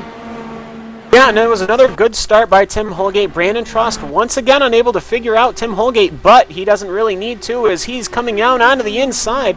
Coming in through here, through turn number 3 as they all exit coming off. Will anyone brush the wall on these cold tires? No, not yet. As they all head into turn 1, Tim Holgate deciding to keep it nice and tight, going down inside turn 1. Brandon Trost having the position taken away from him before they even get to the corner. And they will continue once again, and they are pulling away very slightly from Joe Branch, but he's a very good turn 1 from Joe Branch as they are just making it interesting, Will. They're a pack of 5 right now. Yeah, and there you can see down in your mid-pack as well, we've got ourselves a little bit of close racing between James McClure and Brian Karzeski riding on board them, with James McClure in the Club Indiana number 29 car, looking down to the inside of Brian Karzeski in this battle for 9th position on the racetrack, and he will have that inside line, and he should just about complete that pass, but Karzeski gets a good run down the front straightaway here, and that is one of the advantages of this racetrack. If you can hold that outside line here at Pocono, it does give you the opportunity to get yourself a strong run down and towards turn number 1. Joe Branch still there in the mix, as you can see that Tim Holgate's going to come check out a little bit, Rachel. He is indeed, and Tim Holgate there, he's just, wow, starting to run away actually, Will. Those guys fighting a little further back as Joe Branch and Vic Cordell will actually make it 2 wide, nearly 3 wide heading into turn 3, sorting out 2 wide, nose to tail, that's Branch and Cordell, pinning Trost on the outside. Will Cordell have the draft off the number 28 car? No, he won't, and Trost slots back in line. He's out again. Wow, he can't make his mind up. Yeah, it's like this is exactly how Holgate's got the lead. Will they've been doing this now 2 laps side by side, crisscross, and Holgate's just watching his mirror, saying, "Come on, guys, keep doing this, keep having fun." Yeah, that's it. Cordell's now to the outside of Joe Branch as they work themselves down in towards turn number 2, the tunnel turn once again. Cordell is able to get ahead of Branch, and now it'll be Cordell trying to put that charge on Brandon Trost, but that's that thing, Aaron. So often is now down to the inside will come Cordell once again. Trost brushing up high on the exit of the corner as he will get himself back into the groove, and Corson is out. So we are back under yellow, and it's James McClure upside down and around there in that number 29 car, and he's going to be classified as out of the race, Aaron. Yep, I think Brian Karzeski might have also had a part in the incident. Yes, Karzeski dives to the inside. McClure didn't know he was there. 2 come together, both into the wall, so I think we're going to lose 2 competitors there. Yep, so they can see the effing hippie, James McClure, slamming into that turn 3 wall, and Karzeski doing exactly the same in that number 56 car. There you can see Karzeski riding along the safer barrier. Not as good an ending, though, for James McClure. There you can see upside down in that number 29 car. Brian Karzeski wall riding it, and his race pretty much grinding to a halt as well. Now, here's the interesting situation, Rachel. Just a couple of laps from that caution. We saw it at the start of this race, Draper at the rear of the field, coming in to top up with gas. I think if someone around Matt Kingsley, Mikel de Jong comes in, everyone else behind him will do exactly the same. Well, it could be a good strategy, of course. You get to top off that tank, it means you can go a little bit further if we get a green run this time around. And, well, do you want to give it track position? I don't think anyone will. Well, we will have a look. So you can see Mikel de Jong in the number 5 car in the 6th place right now. Of course, 16th Street Racing League rules dictate that you can't dive onto pit road and then, well, look as though you're coming onto pit road and then come off of it.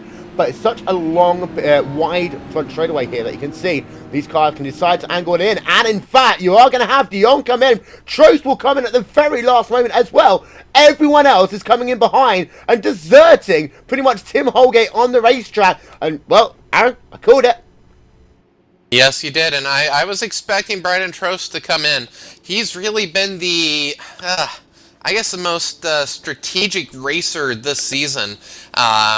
Really, the way he's played the fuel mileage this game reminds me of what Tim Doyle and Young O used to do in these races, and just take really big gambles and see if they pay off in the end. So he's had, of anybody, the most radical strategies this season, and once again, he has come in after maybe 6 or 7 laps green, but if we get green flag to the end, those 7 laps could prove to be golden. Yep. 69 laps then of 160 scored complete here. We'll be back for the restart after this.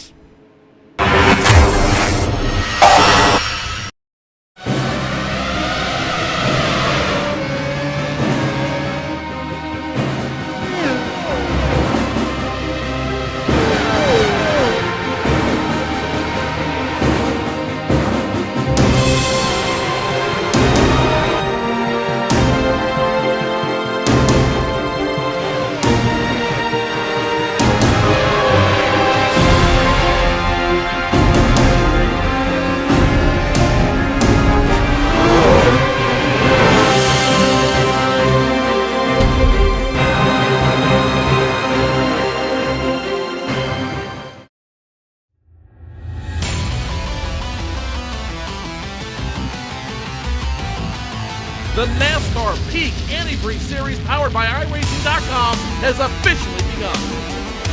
It's all in control of Brad Davies in that 11 machine. Green flag flies.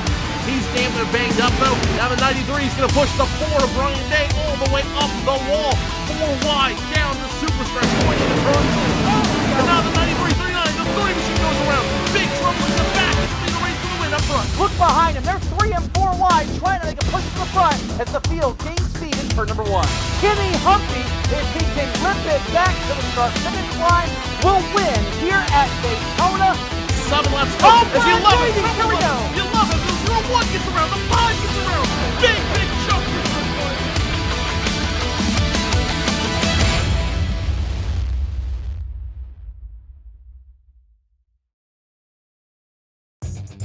Simulated racing can be awesome, but can also be kind of a free-for-all. Interestingly, auto racing faced the same problem in its earlier days. Whether it was on the back roads, the beaches, or the city streets, the racing was fun. But there was always a certain level of chaos and danger, until some folks came along and put some order to all of this. Stuff like official racetracks, regulations about weight and equipment, and enforcement of standards. That's what gave us high-speed excitement, fast-paced action, and photo finishes. That's when racing became racing. The guys over at iRacing.com have made the same transformation in the world of sim racing. Sure, they've got the most accurate tracks and realistic cars out there, but that's just the start. See, iRacing analyzes the performance and results of each driver in every race, so you can be sure you're always placed in races where the competition will be tight, and that those reckless drivers who ruin it for us all are kept in the pits. Not to mention that with over 45,000 active members already in their vast community, you can find races day and night, so you can always get in on the action. You can even join a league of your favorite series. And since updates are always automatic, you don't have to worry about software and can focus on the track. Zip up your fire suit and check out... Back for the restart, 71 laps, score complete, green flag back in the air. Very good start there by Holgate. Vic Cordell right behind him, and Joe Branch will keep an eye on him, of course. He's been so good through turn number 1 all race long. Brandon Trace immediately down to the inside there of Rob Unglings. Now, this is going to be very interesting now, Rachel. Well, of course, Trace, not only has he got himself a little bit more fuel on board, he's got himself fresher tyres.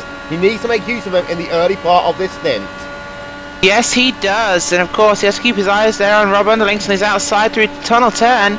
You will slot it in front of him, although we have a threat at the front from Cordell. Trost, we know he's a little bit harder on those tyres, so he has to be careful. They were catching him at the end of the run, and if Holgate and the others can pin him back in dirty air, he can wear those tyres out faster, and he will lose ground very quickly. He needs to get to that front right now. And he's being got past from Joe Branch there into turn number 3. Now he's got Vic Cordell and Tim Holgate to worry about as they come back down in towards turn number 1, right back on board then with Brandon Tracy. Pushes up the racetrack a little bit. That's hurt his momentum as they work themselves down into 2, Cam.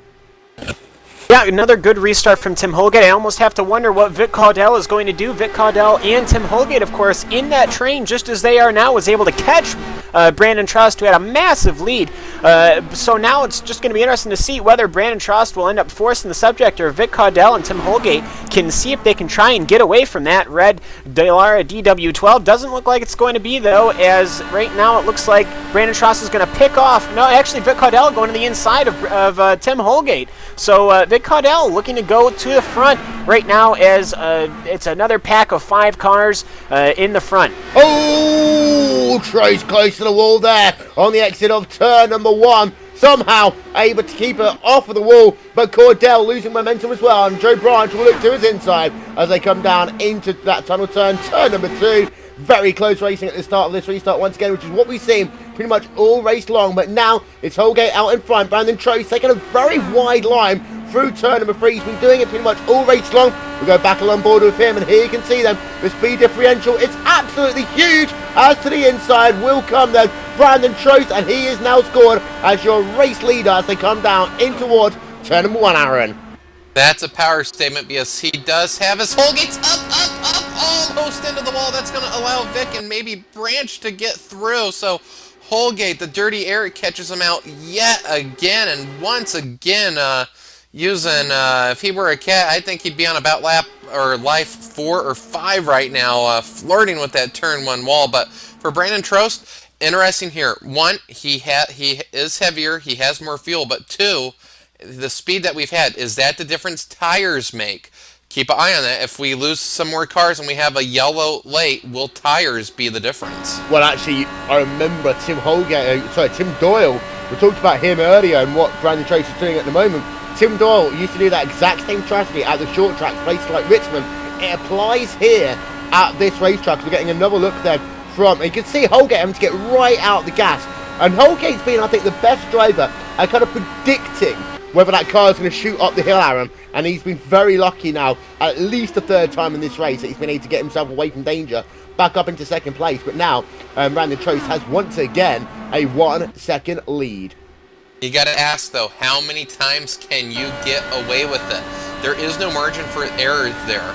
If he has so much touches that wall right there, well, how many cars have we seen take a trip out of the race with the wall right there? So for Holgate, I don't know if I like his chances if we get into a shootout at the end.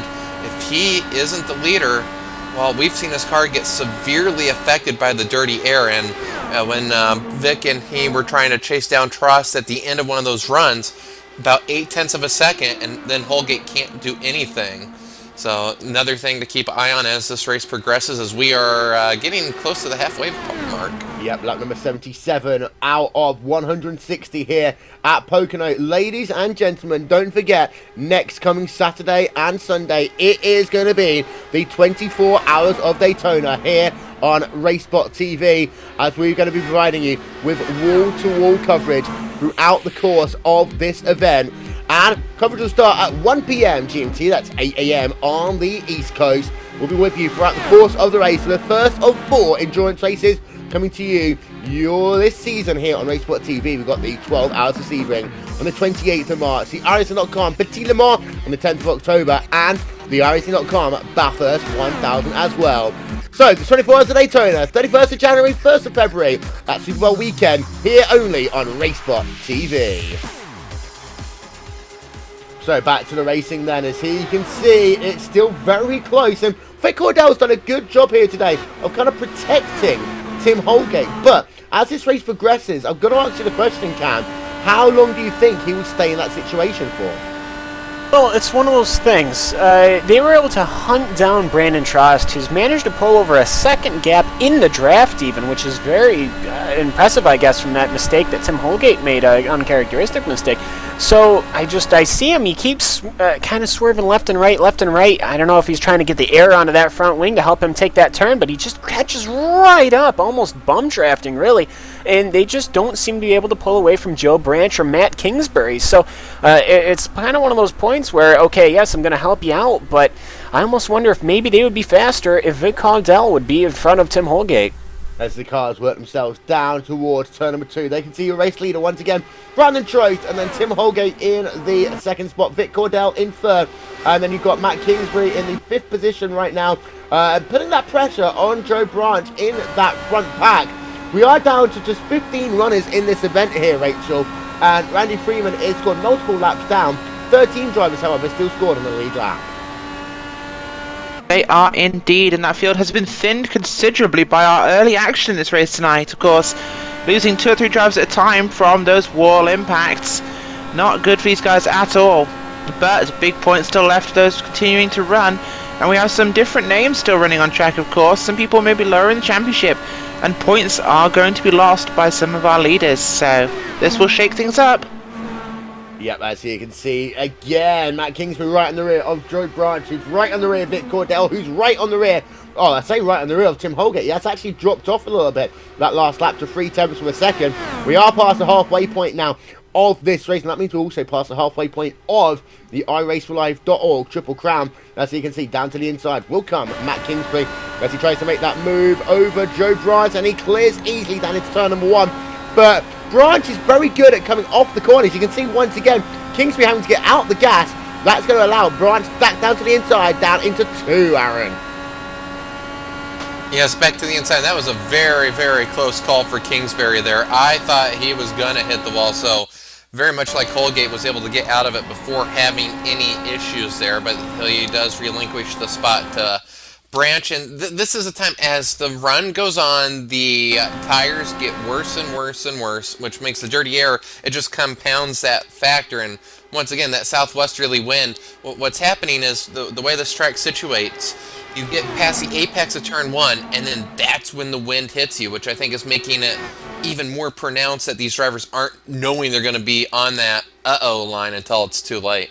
And so you can see Cordell right back on the rear of Tim Holgate. They have got that gap back down to 0.6 of a second as we go along board then with Tim Holgate. And we'll pay attention to the speed difference that you get once you're into that drop, because Holgate should be able to pick it up right about now. As you can see, coming out of corner number 3, about 340 kilometers an hour on the exit of the corner. But now Holgate, actually not at this point, he's still about 1/10 of a second away from getting that draft, Aaron. Yeah, just outside, and I don't know if Tross is faster. Maybe it's a fuel thing. As Holgate a little bit tight off the corner. Victo had to lift majorly, as we can see, maybe 4 or 5 car lengths now. Now I think we're seeing it. Trost is losing the lead a little bit more, though. Looking at the speed differential, yeah, 4 or 5 miles an hour faster is Holgate going into turn 3. So the draft is in effect, which for Holgate, this time he's going to have to be proactive as gets tied off at 3, loses that advantage, which he's going to have to make those adjustments now for the dirty air. If he's behind on the adjustments, it can be the wall. Yeah, and he was about 4 kilometers an hour fast down into 1 despite that one. Of course, these drivers have got their anti-roll bars, both front and rear, which they can make use of. They've also, of course, got themselves the weight jacker, which will really be used over the course of this event, Cam. Yeah, I mean, these Dallara DW12s are very good at going in fast on a flat oval, and Pocono being a somewhat flat oval, at least one turn being idolized after the Indianapolis Motor Speedway, as Vic Caudell catching right up, and now we have a race as Tim Holgate and Vic Caudell, after breaking away from the pressure of Joe Branch and Matt Kingsbury, are now right behind Brandon Trost. It's going to be interesting to see what Vic Caudell decides to do now that they've caught up. Yep, and will he stay in line? Will he go for position? And here you can see a three-way battle for the race lead on lap number 86. And Cordell pushing very high there on the entry to turn number 1. But if you're Cordell, this is where things get incredibly difficult, Aaron, because of the fact that you've got now 2 cars ahead of you. You try to take that high line, another driver might be in that lane, taking all that clean air away from you. And Cordell, I think, might start struggling a lot more being that second car in line, as here comes down to the inside. Tim Holgate, 4 position. Easy work there, Brandon Trost initially, but they're going to be side by side as they work themselves out of the corner, and Cordell's trying to do exactly the same right now. Yeah, and Trost, look at that draft he gets. That car sucks up much faster than what we see Holgate. Holgate does get credit for leading that lap side by side. Holgate takes a much wider arc into the corner. They're going to come off, and are we going to go 3 wide? Vic Caudell to the inside. Oh boy, well, this isn't going to work if they keep this to turn 2. Who's going to lift? Well, they've done it before, and it looks like that Trost is going to be the driver to just allow these 2 to go side by side ahead of him. Cordell will have the race lead as they work themselves down in towards turn number 3, but mighty close stuff there for, well, incredible stuff, actually. Got ourselves another look at that one, and it all started through turn number 1 as that field got bumped up, as we have got, Trost on towards pit road. So this green flag circle of pit stop is starting once again. He didn't hit the wall, I don't think, did he? No, but this is a very early step. Remember, he was the only driver to pit on the yellow, but we saw this at Indianapolis, did we not? Him pitting just out of nowhere at a random time, so he must now know at this point he can go to the end in terms of like 2 stops or 3 stops. He is in his window, so with his pace and fresh tires, this could be a good strategy. It could well be, and of course it gets him into clean air as well. Now, he did just lose the lead, so I'm wondering whether he knows his car is faster by himself, Rachel, and he didn't really want Tim Holgate and Vic Caudell gaining an advantage by using his draft, because it does look as though he's very good in a straight line here.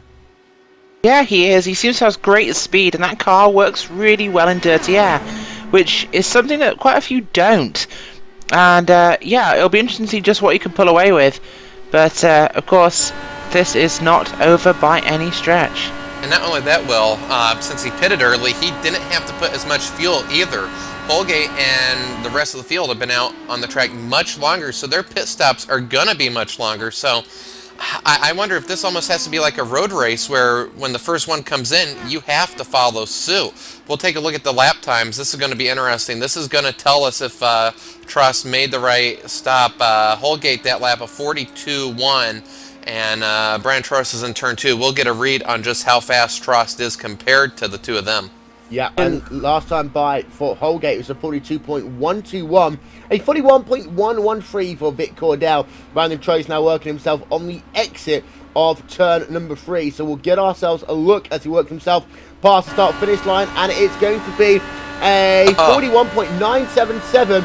That is 2 tenths per second faster. Cam, I think those guys can take note of that.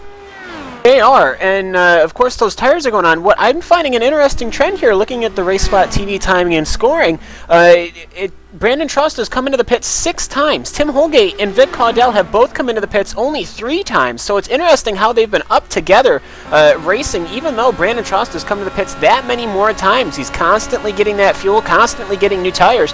I definitely think that Brandon Truss is once again on top of the strategy game, but we're just going to have to see if it works out for him. Well, and of course, Rachel, this is one thing that you've got to remember at Pocono. You can pit and come back out on the lead lap. Simple as that. Here you can see Brandon Truss on the racetrack right now. He is not only still on the lead lap, he's got himself a pretty good advantage. In fact, now Holgate will come onto pit road and Cordell will stay out. So maybe the Snake Pit Racing guys, Rachel, splitting their strategy here. Yeah, he does, and that's a great thing for him. It's very much, as we said, like a road course here. It's a very long lap, and it's a lot slower than you found with some oval tracks. So, of course, the oval road strategies will play a bigger factor here. Truss, though, wow, we don't know if anyone's going to have anything for him, of course. Sorry, not Truss, Tim Holgate. He's into the pits now, but the other guys will have to come. He's been famously good on his in-laps, so looking for another good one for him here. Yeah, and he does come out ahead of Brandon Truss, but Brandon Truss is going to sweep around the outside as they come down into turn number 1. And there you can see, actually, Truss with those new tyres does get the advantage, but importantly, for Tim Holgate, he is still within about a 1.5 second window. So it's going to be very interesting as actually now Joe Branch is leading this race as we've had ourselves Vic Cordell coming onto pit road and right now. So he's also reacting 1 lap later than the driver of Tim Holgate, as they can see Vic Cordell now on towards pit road. Number of drivers, of course, with damage here today as Vic Cordell comes back out onto the racetrack. 9.1 second stop for him, and let's see where he will fall into all of this. You should see his teammate breezing past, and yep, there you can see Tim Holgate behind Vic Cordell, and it's going to sweep ahead of Vic Cordell on the exit of turn number 1. The thing is here, though, Aaron, is that Cordell is quite a bit away from Tim Holgate. So, does one fall back to help the other, or has Vic Cordell just got to push like crazy now to try and catch back up to the rear of Holgate, or does Holgate not mind having a dance partner with him? I think right now Holgate, we know on the second half of the run, Holgate is faster than Truss. So I think Holgate, the gap's too big. Right now it looks to be about second and a half. That's too much, and interesting to note, Vic did, 2 more laps than Holgate, so that's a difference. So as we get to the final pit stop, I think it's going to be whoever can make it in first and make it to the end. I think you got to be the first one in, just like a road course that has full course cautions. First in, first out. Should you get the yellow, you're going to take the race lead. Matt Kingsbury currently scored in the race lead after Joe Branch, Rob Unglings making themselves pit stops. That means that Matt Kingsbury's now led 2 laps in today's event. His last lap time, though, 42.2. Compare that to Brandon Truss's last lap time.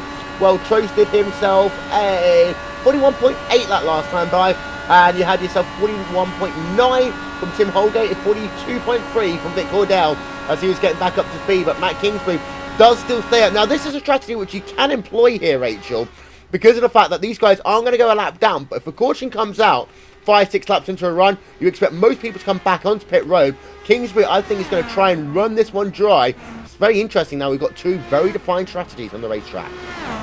Yeah, well, this is almost, as we've said, it's like some of the road course races. Your pit strategy is very much limited to what the other guys are doing. Normally, on an oval track, you can go for the strategy you have defined. Cautions come out, you know what to do. But here, with it being such an awkward pit lane, of course, it can breed cautions occasionally. More importantly, though, these guys are going to have to be really, actually, when it does go yellow, you pretty much all want to pit because it will reset the strategy so much you can afford to do it. Rather than where a lot of the ovals you will perhaps want track position. Here, going longer is far more important.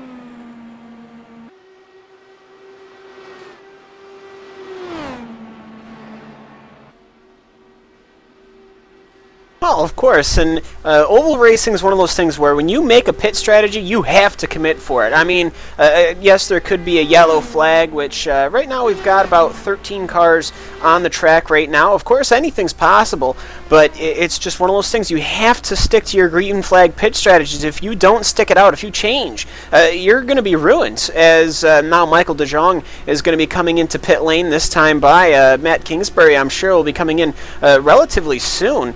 But ultimately, it's just one of those interesting strategy battles we have here at Pocono.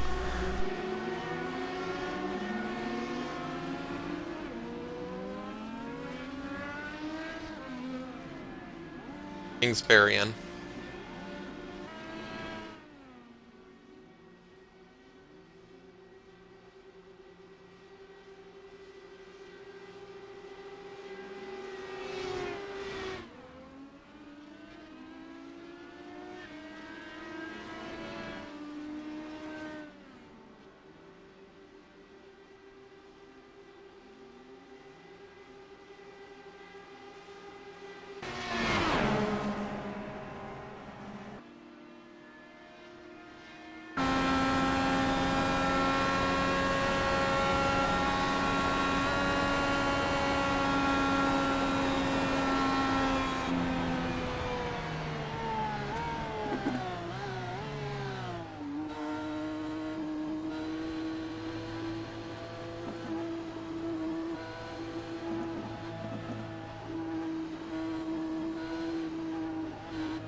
And yes, he has, and this is Indianapolis all over again. Brandon Trost pitted very early. The question is, did he do it too much? He did that at Indy and came up one lap short on fuel. Of course, he hit the wall, but as he told us in his interview 2 weeks ago, he ran out of fuel one turn after the wall. But for Holgate right now, he has 6 more laps of fuel, so he needs to pressure Trost to make Trost burn fuel. I think Trost had turned it down a little bit, but he has picked it up a little bit more. I don't think Trost really wants to get into a dogfight or be in dirty air. So for Holgate right now, his goal is to pressure Trost and make Trost burn that fuel, which could, 1, make him make a longer pit stop, 2, as we saw at Indy, maybe come up just that 1 lap too short.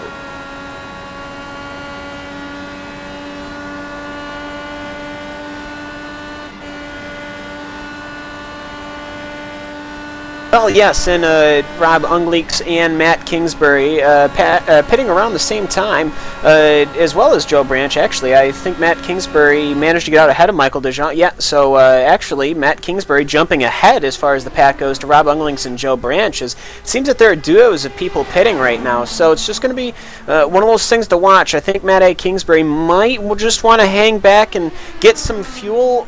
Not really too sure here, as both Rob Ungleeks and Joe Branch are actually fighting for 4th and 5th, which I think is a little lower than they would like to be right now. 7 seconds off of Tim Holgate. So it's one of those things. They did pit late, and now they're paying for it.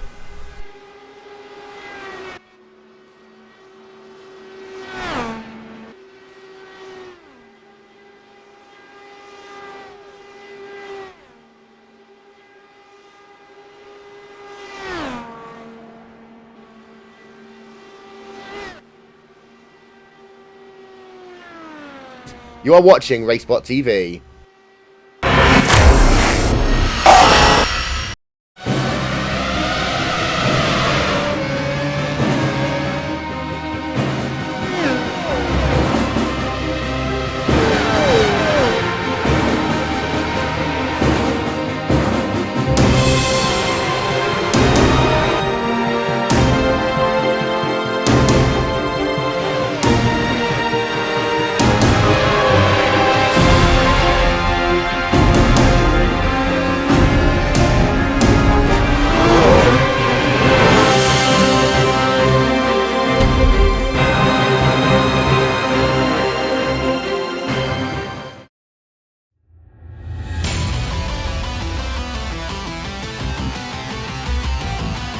The NASCAR Peak Antifreeze Series powered by iRacing.com has officially begun.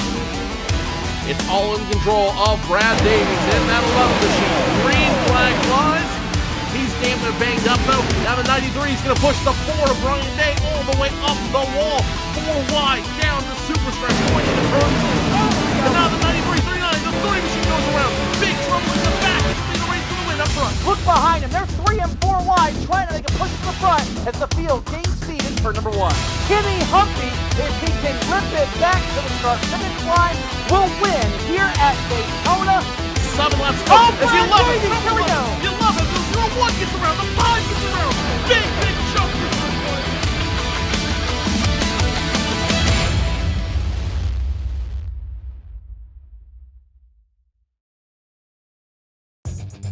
Simulated racing can be awesome, but it can also be kind of a free-for-all. Interestingly, auto racing faced the same problem in its earlier days.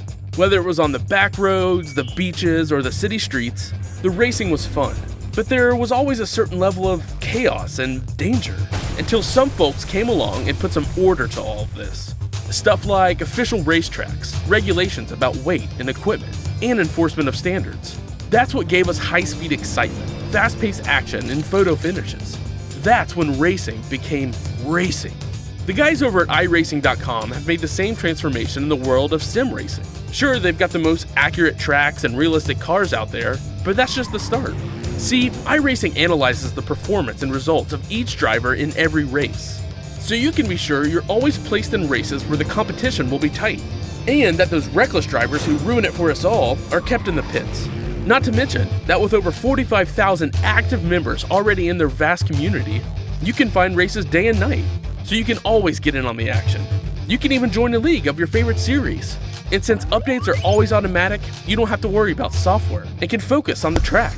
Zip up your fire suit and check out iRacing.com.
Welcome back to RaceSpotTV, ladies and gentlemen. 109 out of 160 laps scored complete, and we can see, once again, battle for the race lead there, Aaron, between Tim Holgate and Brandon Trost. Oh, this has been some great stuff between these two drivers. We've had, well, at the line, only 2 lead changes in the past 4 laps, but on the track, they've passed each other at least 6 times, back and forth, and this is exactly what Holgate needs to do to sort of deplete Trost's fuel.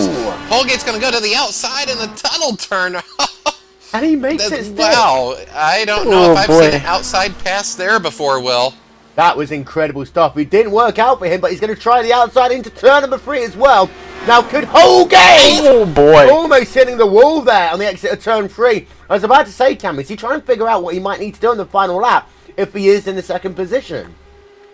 Well, I think he just found out what might possibly work there, as that was just a very carefully calculated there, very, very close too. Plus that rear end kicking out on him. I think that if these tires had a couple more laps on him, that would have been race over for Tim Holgate. But he gets away with it now, and he's up ahead already 0.2 of a second. But I just think Brandon Trost is going to come screaming back here, as he does have the car that's better in the dirty air. Yeah, and the interesting thing is, even though these two are fighting, Rachel, they are still pulling away from Vic Cordell, who runs in the 3rd position on the racetrack. So, oh, Tracy's onto pit road again. The pits.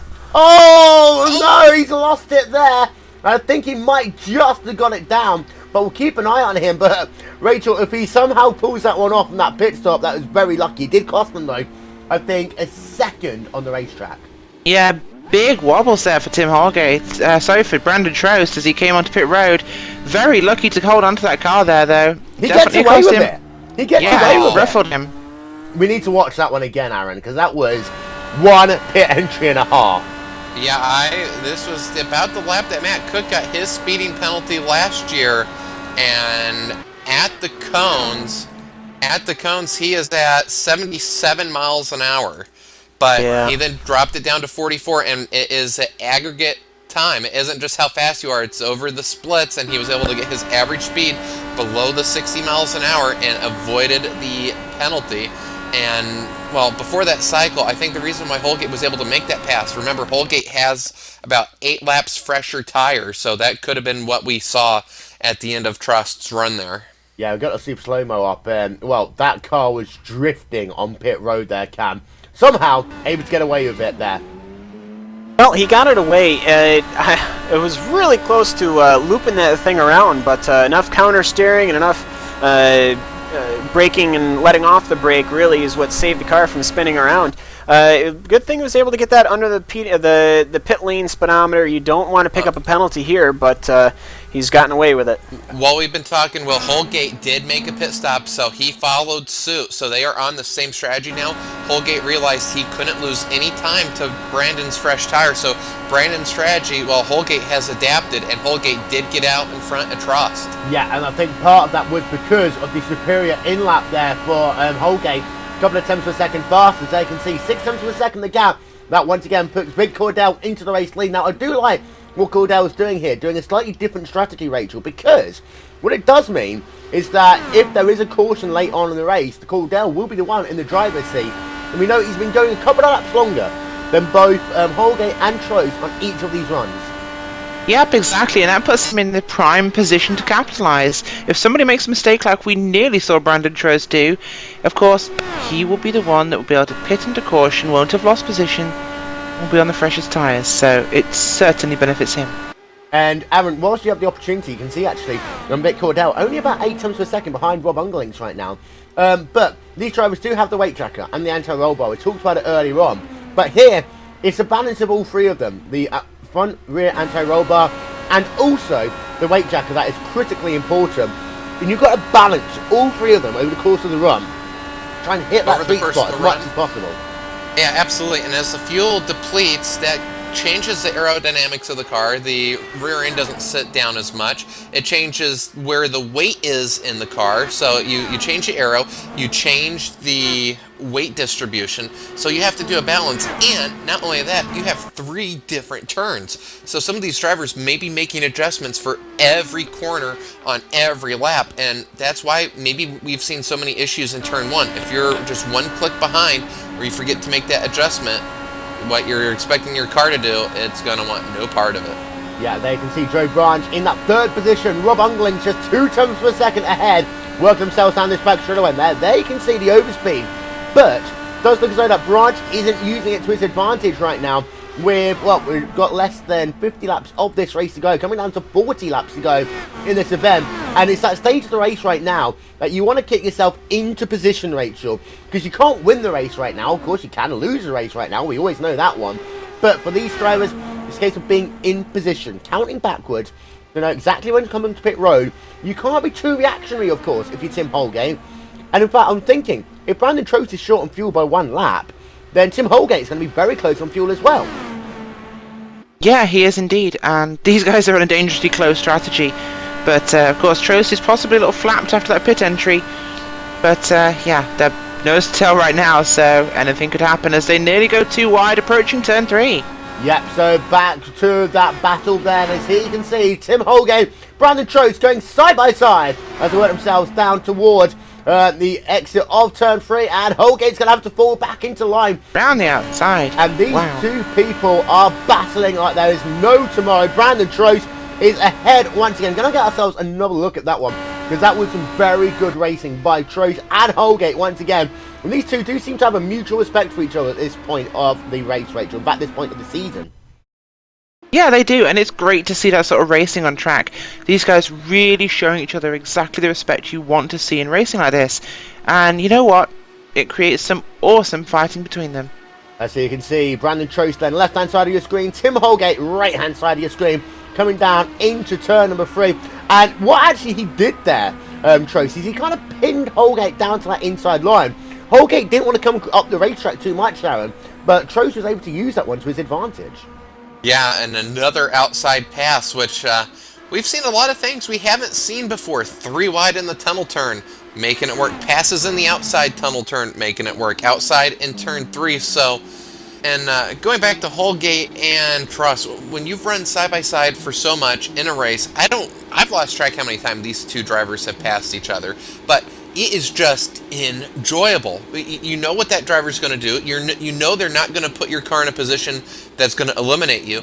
As a driver, this is just fun stuff. Big Cordell on towards pit road then, so he's going to make a stop now. It's going to be interesting. I think he's kind of given up the ghost as far as the overall race lead is concerned, but you can get some of that time back, of course, in this final stop. All these drivers are going to have to make one more stop. Cordell will have the least fuel to take on board, about 10 laps, if this race is going to stay green.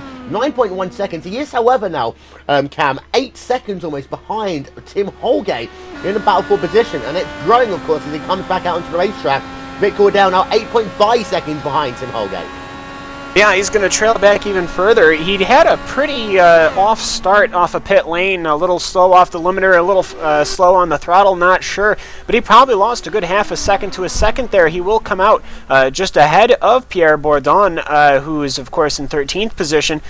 So it's not going to be known whether Vic Cordell is going to try and find a buddy to work with, or if he's just going to be trying to track them down on his own. Of course, Vic Cordell, having hung behind Tim Holgate, had no problems keeping up with him, but now definitely too far back to even really be in consideration, unless, of course, Brandon Trost and Tim Holgate decide to repeat what Dave Judson and Brandon Lichtenberg did early on in the race, which you'd hate to see, but I just don't see it's going to happen. So then you've got Joe Branch now on towards pit road to make his 6th pit stop even of the day. As you can see, into his box and get himself 4 fresh tyres. He will top up with fuel to go a little bit longer. Now, magic number here is going to be in about 6 laps time, Aaron. So if anyone can stretch that fuel out just a little bit more, then they might not need to stop again. Yeah, and let's see, who is still on the racetrack? We have Ellis Stevens, Michelle DeJong. Let's see, they are 1 and 2, and they stay out. So they are getting, as well as Kingsbury. So Kingsbury's going to inherit the 3rd spot. So we still have 3 drivers. Eric Davis running 4th, Dave Jinks 5th. So those 5 cars still on the track now. Getting, what, 5 laps now they would need? That's asking quite a bit, but if you commit to the strategy, you don't want to do what Tony Kanaan did here last year. No. And we need to remember, though, of course, as well as the in-car adjustment as far as speed goes, the weight jack on the anti-roll bars, Aaron, they have got the fuel mix settings as well. As you see, Mikel de Jong, he's dropping back, actually, that last lap, potentially. He is right on the edge of... No, he stays out again as well. As Ellis Stevens this time does come on towards pit road. So he doesn't have enough to do it on one more pit stop. Ellis Stevens leads 2 laps in this race on towards pit road. But you've got that fuel mix setting as well, Aaron. You can tweak it. It's worth about 2 laps here over the course of a run, of course. You work about 3 times per second slower, minimum. Yeah, so if you get two laps this time, 2 laps next run, that's 4 laps, which is going to put you 1 lap shy. Sound familiar talking about Indianapolis? But at the same time, if you run so slow, well, then the speed that Trost and Holgate are running, you may make your, they may catch you on the track while you are saving fuel, which is going to make you have to run faster to try to do it. As once again, Holgate and Trost are going side by side. That's been, they've probably spent at least 100 miles of this race side by side. This race as Eric Davis is in, and Benjamin Gregory, and I can't tell who the other driver is. It's Noel McBride, actually, going to make a pit stop as well as McBride hits the wall there. Oh, hitting the wall. Ugh, that's, we've seen that quite a bit this year on pit entry on drivers locking up and just sort of sliding into the inside wall. Yeah, and it's going to cost McBride. He's still on pit road right at the last moment, right about here, hitting that wall. And that actually reminds me, remember Will Powell when he made that pit stop at Homestead, Aaron? Oh. After he hit the wall, he just hits the wall, and then he hits the wall coming onto pit road, reminding me, reminiscent of that one. Here's the point, though. We've got ourselves 34 laps to go this time by. Both Kingsbury and De Jong are still going. Now, their last lap time, 43.5, Rachel. They are trying to do this in one more pit stop. I think they are. They might well be both saving fuel here. This could be a little bit of co-opetition going on. But those two running slower laps, definitely fuel saving well. Now, here's the point, though, is that Brandon Trost is only 9.2 seconds behind them on the racetrack. De Jong, of course, he is used to big pressure situations, as is Kingsbury. De Jong is going to come in. Kingsbury's going to go that extra lap. That extra lap could well be the difference maker in this race. As here comes De Jong onto pit road. It's a 43.8 last time by for Kingsbury. Dave Jinks in the second position. I believe that he might be on this alternate strategy as well. But into the pit box comes Mikel De Jong. Overshooting again there, Rachel. Yes, he does. Not what he wanted. That's really screwed the strategy there. That would be an overlong pit stop, and he's definitely lost track position. Yeah, 8.9 second stop, but you cannot overshoot your pit stop in a situation like this. You remember John Porzek at Indy a couple of years ago, Aaron, now? He did exactly the same thing in this situation where he needed to have a pit stop, just buckled under the pressure, and De Jong coming out in traffic close. So this could be a bit of a saving grace for him. Yep, Dave Jinks is in, and Kingsbury stays out yet again. So we're going to have to do the math. Kingsbury, 43.5. Trost and Holgate, 42.3. So right now, that's 1.2 seconds a lap.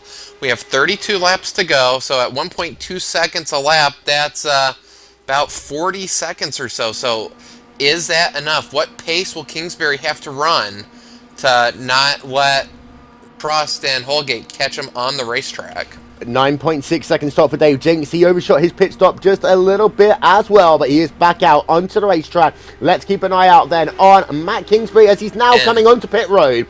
And this will be with, big wiggle. And that might be a speeding penalty. Let's keep an eye. I don't know. He got down to 37 miles an hour at the cone.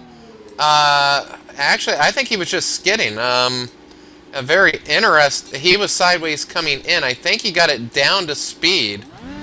So alert, 9 seconds out and away then. So no pit stop violation for him as he comes back out onto the racetrack. Now the thing is, Rachel, he can't push too hard at this stage of the race.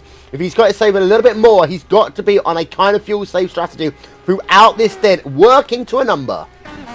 Yes, he does, and that's not going to help it at all. As he's got, it was 2 cars behind him. Now, if these 2 cars can get ahead of him, it's De Jong and Davis, actually. So, you don't want De Jong, in fact, you would want De Jong to get past Aaron, because he came in a couple of laps previous as Holgate goes back to the race lead, as you got side-by-side once again with Brandon Trost as they come down in towards turn number 1. But Trost and Holgate, they're battling for position. These drivers need to basically push it, go as fast as they can. For Kingsbury, he kind of needs to let De Jong get ahead of him, and then afterwards try and stick in his coattails as Brandon Trost down to the inside in turn number 2. I don't know.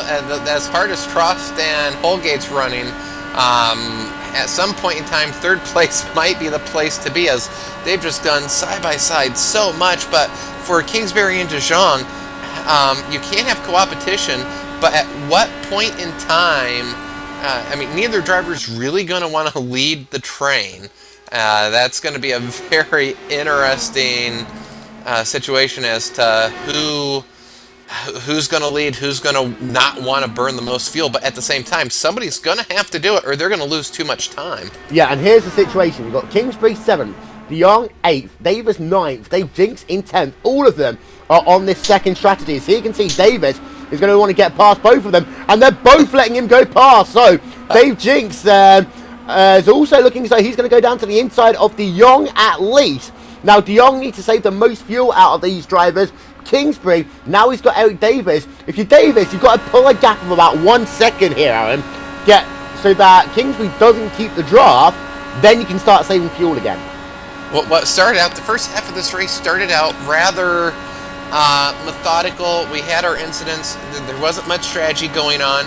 This has turned into an amazing race, and this battle now with the fuel and who's going to burn the most, it very much reminiscent of what you would see at a Tour de France stage. Who's going to be that first person to break out of the pack to burn the most fuel, whereas the riders behind are trying to stay in the draft, save their energy. That's exactly what we have going on right here, and wow, what a chess match. This is awesome. And also, if you're Brandon Trost, you want to save a little bit of fuel now behind Tim Holgate. You know that he went 1 lap later that last time by. So Brandon Trost staying behind Tim Holgate just a little bit. I wouldn't be surprised to see this battle calm down for just a couple of laps. Oh! Trost hits the wall down the exit of turn number 2. Just the graze. We'll keep an eye out. Is that going to be too much? We've seen a number of drivers do it here today, but Trost is going to be critical right now. Can he hold it for turn 2? Yes, he can. Brandon Trost dodging a bit of a bullet. 133 out of 160 laps scored complete here at the Pocono Raceway, Long Pond, Pennsylvania. We'll be back after these messages. You're watching RaceSpotTV.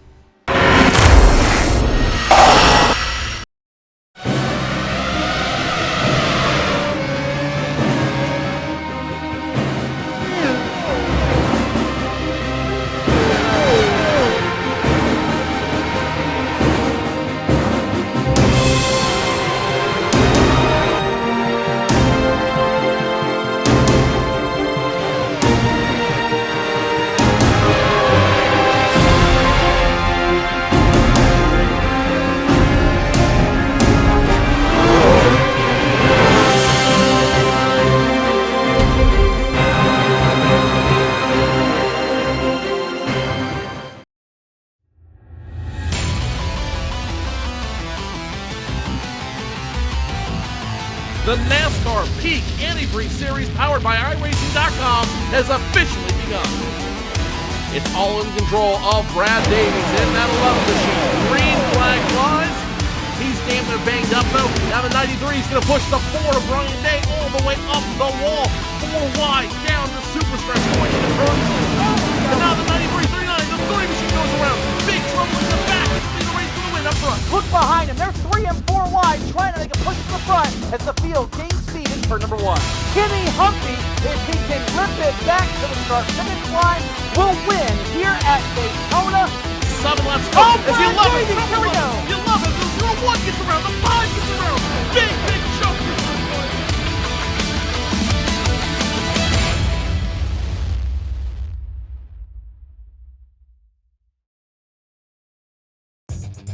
Simulated racing can be awesome, but it can also be kind of a free-for-all. Interestingly, auto racing faced the same problem in its earlier days. Whether it was on the back roads, the beaches, or the city streets, the racing was fun. But there was always a certain level of chaos and danger, until some folks came along and put some order to all of this. Stuff like official racetracks, regulations about weight and equipment, and enforcement of standards. That's what gave us high-speed excitement, fast-paced action, and photo finishes. That's when racing became racing. The guys over at iRacing.com have made the same transformation in the world of sim racing. Sure, they've got the most accurate tracks and realistic cars out there, but that's just the start. See, iRacing analyzes the performance and results of each driver in every race, so you can be sure you're always placed in races where the competition will be tight, and that those reckless drivers who ruin it for us all are kept in the pits. Not to mention that with over 45,000 active members already in their vast community, you can find races day and night, so you can always get in on the action. You can even join a league of your favorite series. And since updates are always automatic, you don't have to worry about software and can focus on the track. Zip up your fire suit and check. Don't miss a moment on RaceSpotTV side by side, as here you can see then Vic Cordell in a battle for third position on the racetrack right now. Tim Holgate leads. You did see Brandon Trost coming towards pit road a couple of laps ago. As that's actually Joe Branch who's just gone down a lap now. Joe Branch, after having such a strong start to this race, now 1 lap down, Aaron. Yep, 1 lap down. Gotta wonder if maybe he had contact with the wall at some point in time. He was running up there. Maybe he just made a pit stop and speeding penalty, perhaps. Don't know the answer to that. But with Brandon Truss pitting, what that does put pressure on the drivers that are going to try to make this. That does put pressure as they are on the same part of the racetrack. Brandon Truss is exiting turn 3, and Eric Davis is at the line while he crossed the line there. So about 4 seconds. So Truss knows exactly what he needs in terms of if those drivers can make it. But looking at Eric Davis's and company's time, I think they've reverted back to reverting back to going fast. I don't know if they can make it. Yeah, and Matt Kingsbury, he did try to carry on, but he's already been passed by Brandon Trost. Last time by for Kingsbury was at 42.9.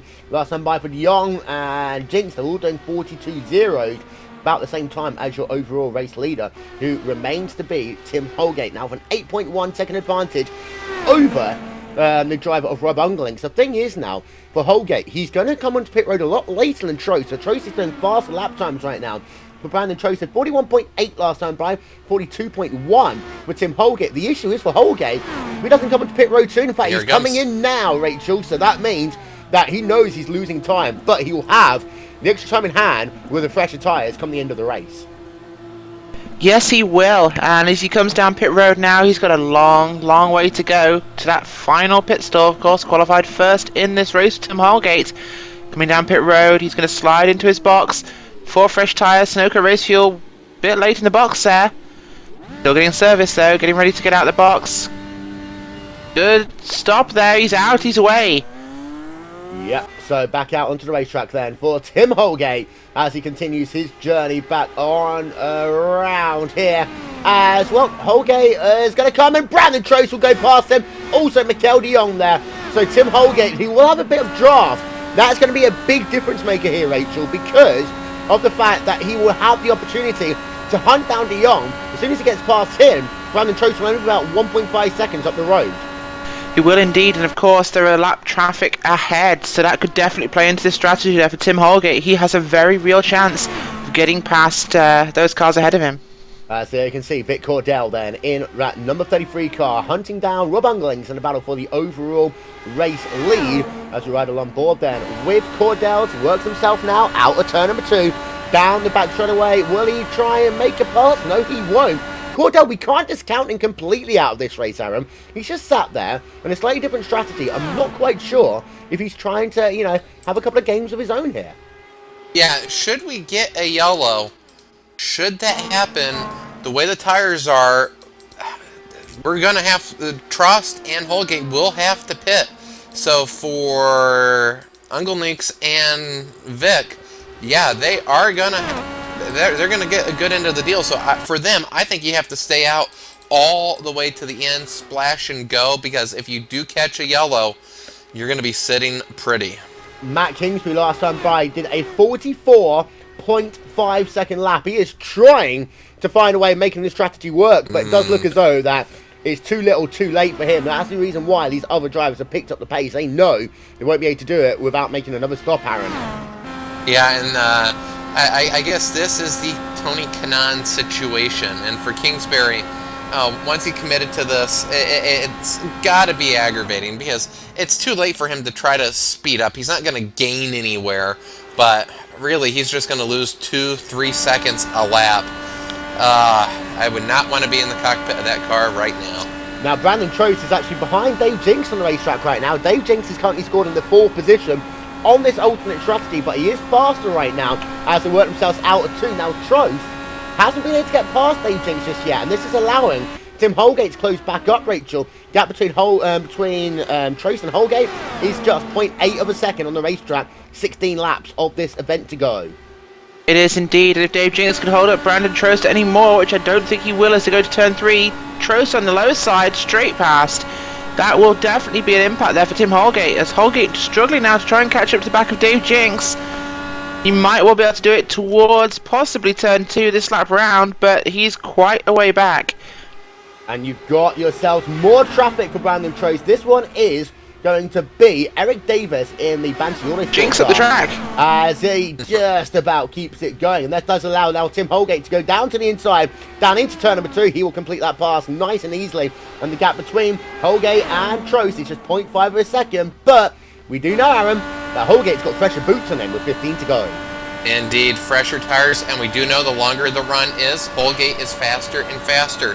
And on top of that, we haven't mentioned it for a while, but that Triple Crown, the prospect of the Triple Crown looming over his head.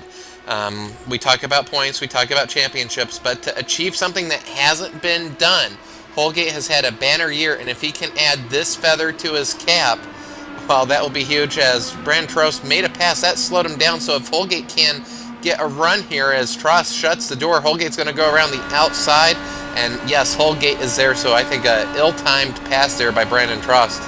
Yeah, and the gap now just down to 0.2 of a second, less than that, 1/10 as they work themselves down in towards turn number 3. Now, we've seen some fabulous passes today, Rachel. If you're Holgate, do you wait or do you go for it now? To be fair, at this stage of the race, they've made their final stops. I would go for it now. Make the break as he goes to the inside and the run to turn 1. Get past, make the runaway. Of course, we know that Trost's tyres aren't as good at the end of the run. This could be now the pass for the race. Yeah, as we have a look then from the rear, as you can see, Trost is going to come back, and that was a mighty close there, Aaron. Very close to clipping. Oh, these two drivers don't want to see yellow, and most certainly they don't want to be the yellow side-by-side in the tunnel turn once more, which they've actually desensitized the tunnel turn. Typically, side-by-side through there does not work, but they have been putting on a clinic on how you pass, how you give room, and yellow. So, we've got ourselves a caution, and it is Rob Ungerlinks there, I believe. Yeah, smacking the wall on the exit of turn number 3. And that changes... Well, if you're Trost, you've got to come to pit road for fresh boots here. Yeah, I think we got to see everybody come in. And Rob Ungerlinks was coming... I think he wanted to come into the pits, and... Back end steps out on him. Yeah, I think he hit the brakes while not having the wheels straight, and these cars do not like that. Guys, what did I say just earlier in the broadcast about a late race caution potentially screwing the fuel-saving strategies?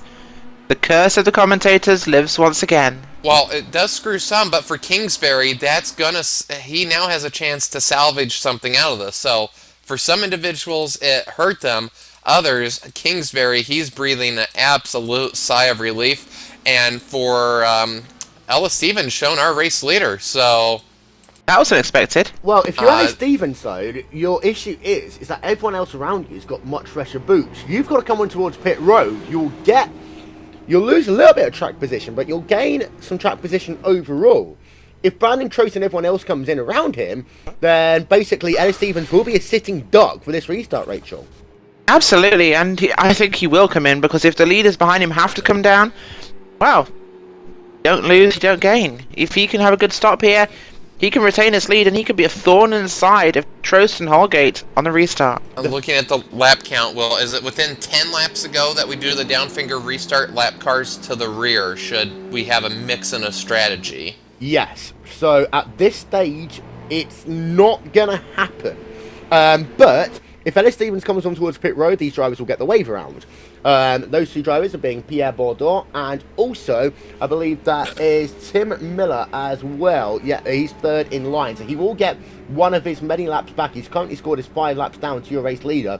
But if you're Brandon Trost, you've got to be looking in the rearview mirror to try and figure out what Tim Holgate's doing. I think you'd still come in, leave Holgate out on the racetrack if he does come on towards pit road, but this is going to be the critical stage of this race now. If people come in, you can see there's Stevens coming in. There you can see Trost is going to stay out, and Holgate comes in, and Trost will come in at the last second there as well. A little bit of dummy going on now. That might be on the edge of the rule book there, Aaron, because they're not supposed to dive out of pit road after dumbing in, but Trost, just about at the last moment, comes on. We know that Holgate has been better on pit stops here today, though. Yeah, that was a late... I mean, everybody was late there between Trost and Holgate, so I think last 10 laps, I don't know, I think you got to say let it be there. Out of the pits, Ellis Stevens will beat them out. So Trost, then Holgate. Well, Ellis Stevens then able to make it work. I want to show a couple of quick replays of this one. Again. Drivers coming onto pit road. I want to have a look at this one. Actually, we'll just rewind our camera back just a little bit more. So you can see Tim Holgate coming onto pit road. And you'll notice Brandon Trost will come dancing at the same time. He said, check your rearview mirror. That is exactly what Brandon Trost did. As you can see, he was angling to the inside. Then Trost comes in, and they almost made contact coming onto pit road, actually. But Ellis Stevens does have enough there because of the fact that there's so little fuel that needs to go into these cars. Ellis Stevens was able to capitalize that, Aaron, and he goes to the race lead. Indeed he does, and if we don't do the downfinger restart, we'll have Niall McBride in between. Drivers that stayed out, and we've got Michelle DeJong, who's going to inherit the race lead. Vic Caudell, Joe Branch, and so Joe Branch we did say it was a lap down, so obviously he had just pitted and was behind a car that had not pitted, so his race is still okay. 8 cars shown on the lead lap. I think we'll have some wave arounds though, but we'll get restarted with about 9 or 8 to go. And for Trost and Holgate, they can't waste any time. They're going to have to pick a car off, almost averaging one every 1.5 laps. Yep, ladies and gentlemen, we'll be back for the restart in just one moment. You're watching RaceSpotTV.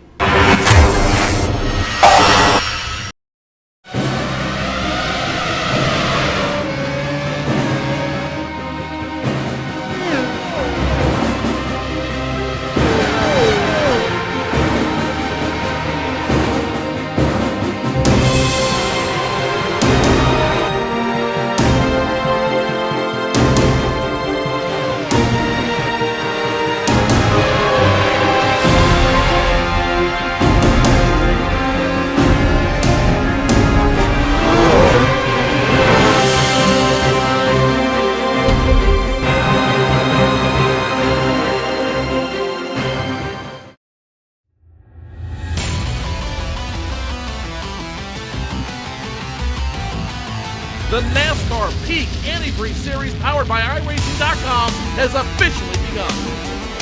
It's all in control of Brad Davies in that 11 machine. Green flag flies. He's damn near banged up though. Now the 93 is going to push the 4 of Brian Day all the way up the wall. 4 wide down the super stretch point in the turn. And now the 93, 39, the 30 machine goes around. Big trouble in the back. It's the race to the win up front. Look behind him. They're 3 and 4 wide, trying to make a push to the front as the field gains speed in turn number 1. Kenny Humphrey, if he can rip it back to the start finish line, will win here at Daytona. 7 laps to go. Oh, As you love it. here we go. You love it. The 1 gets around. The 5 gets around. Big jump.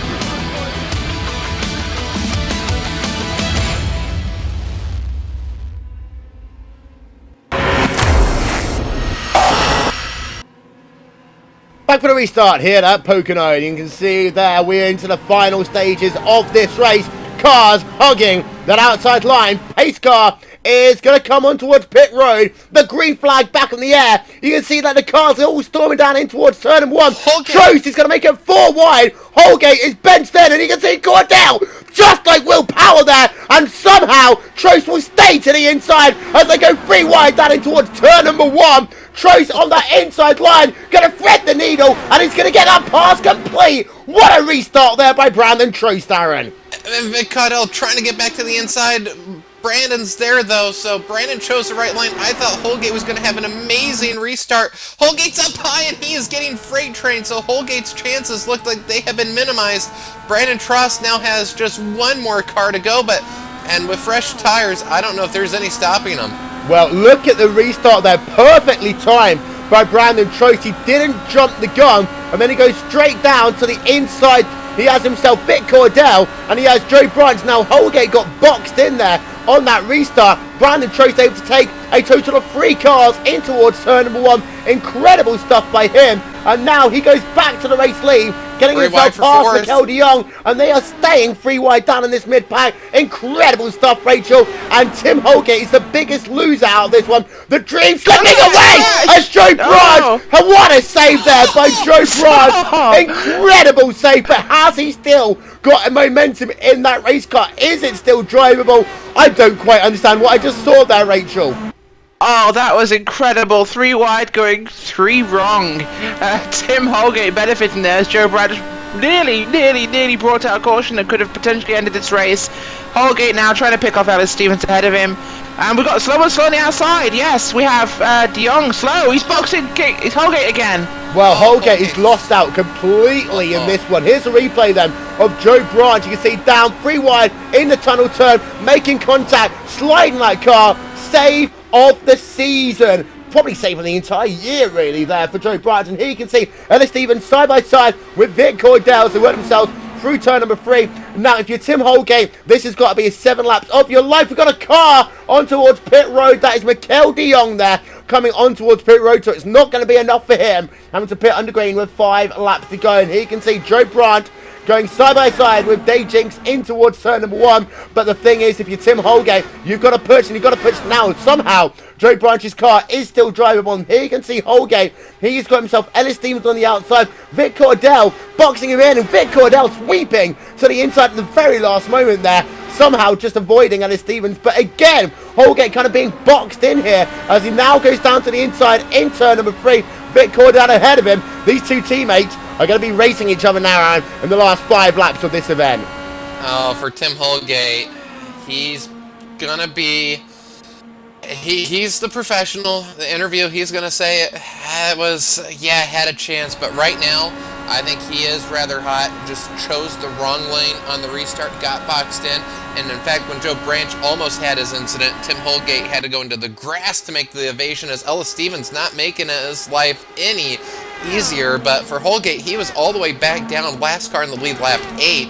Which points-wise wouldn't have been that good. So salvaging back up to 4th and now fighting his teammate for 3rd.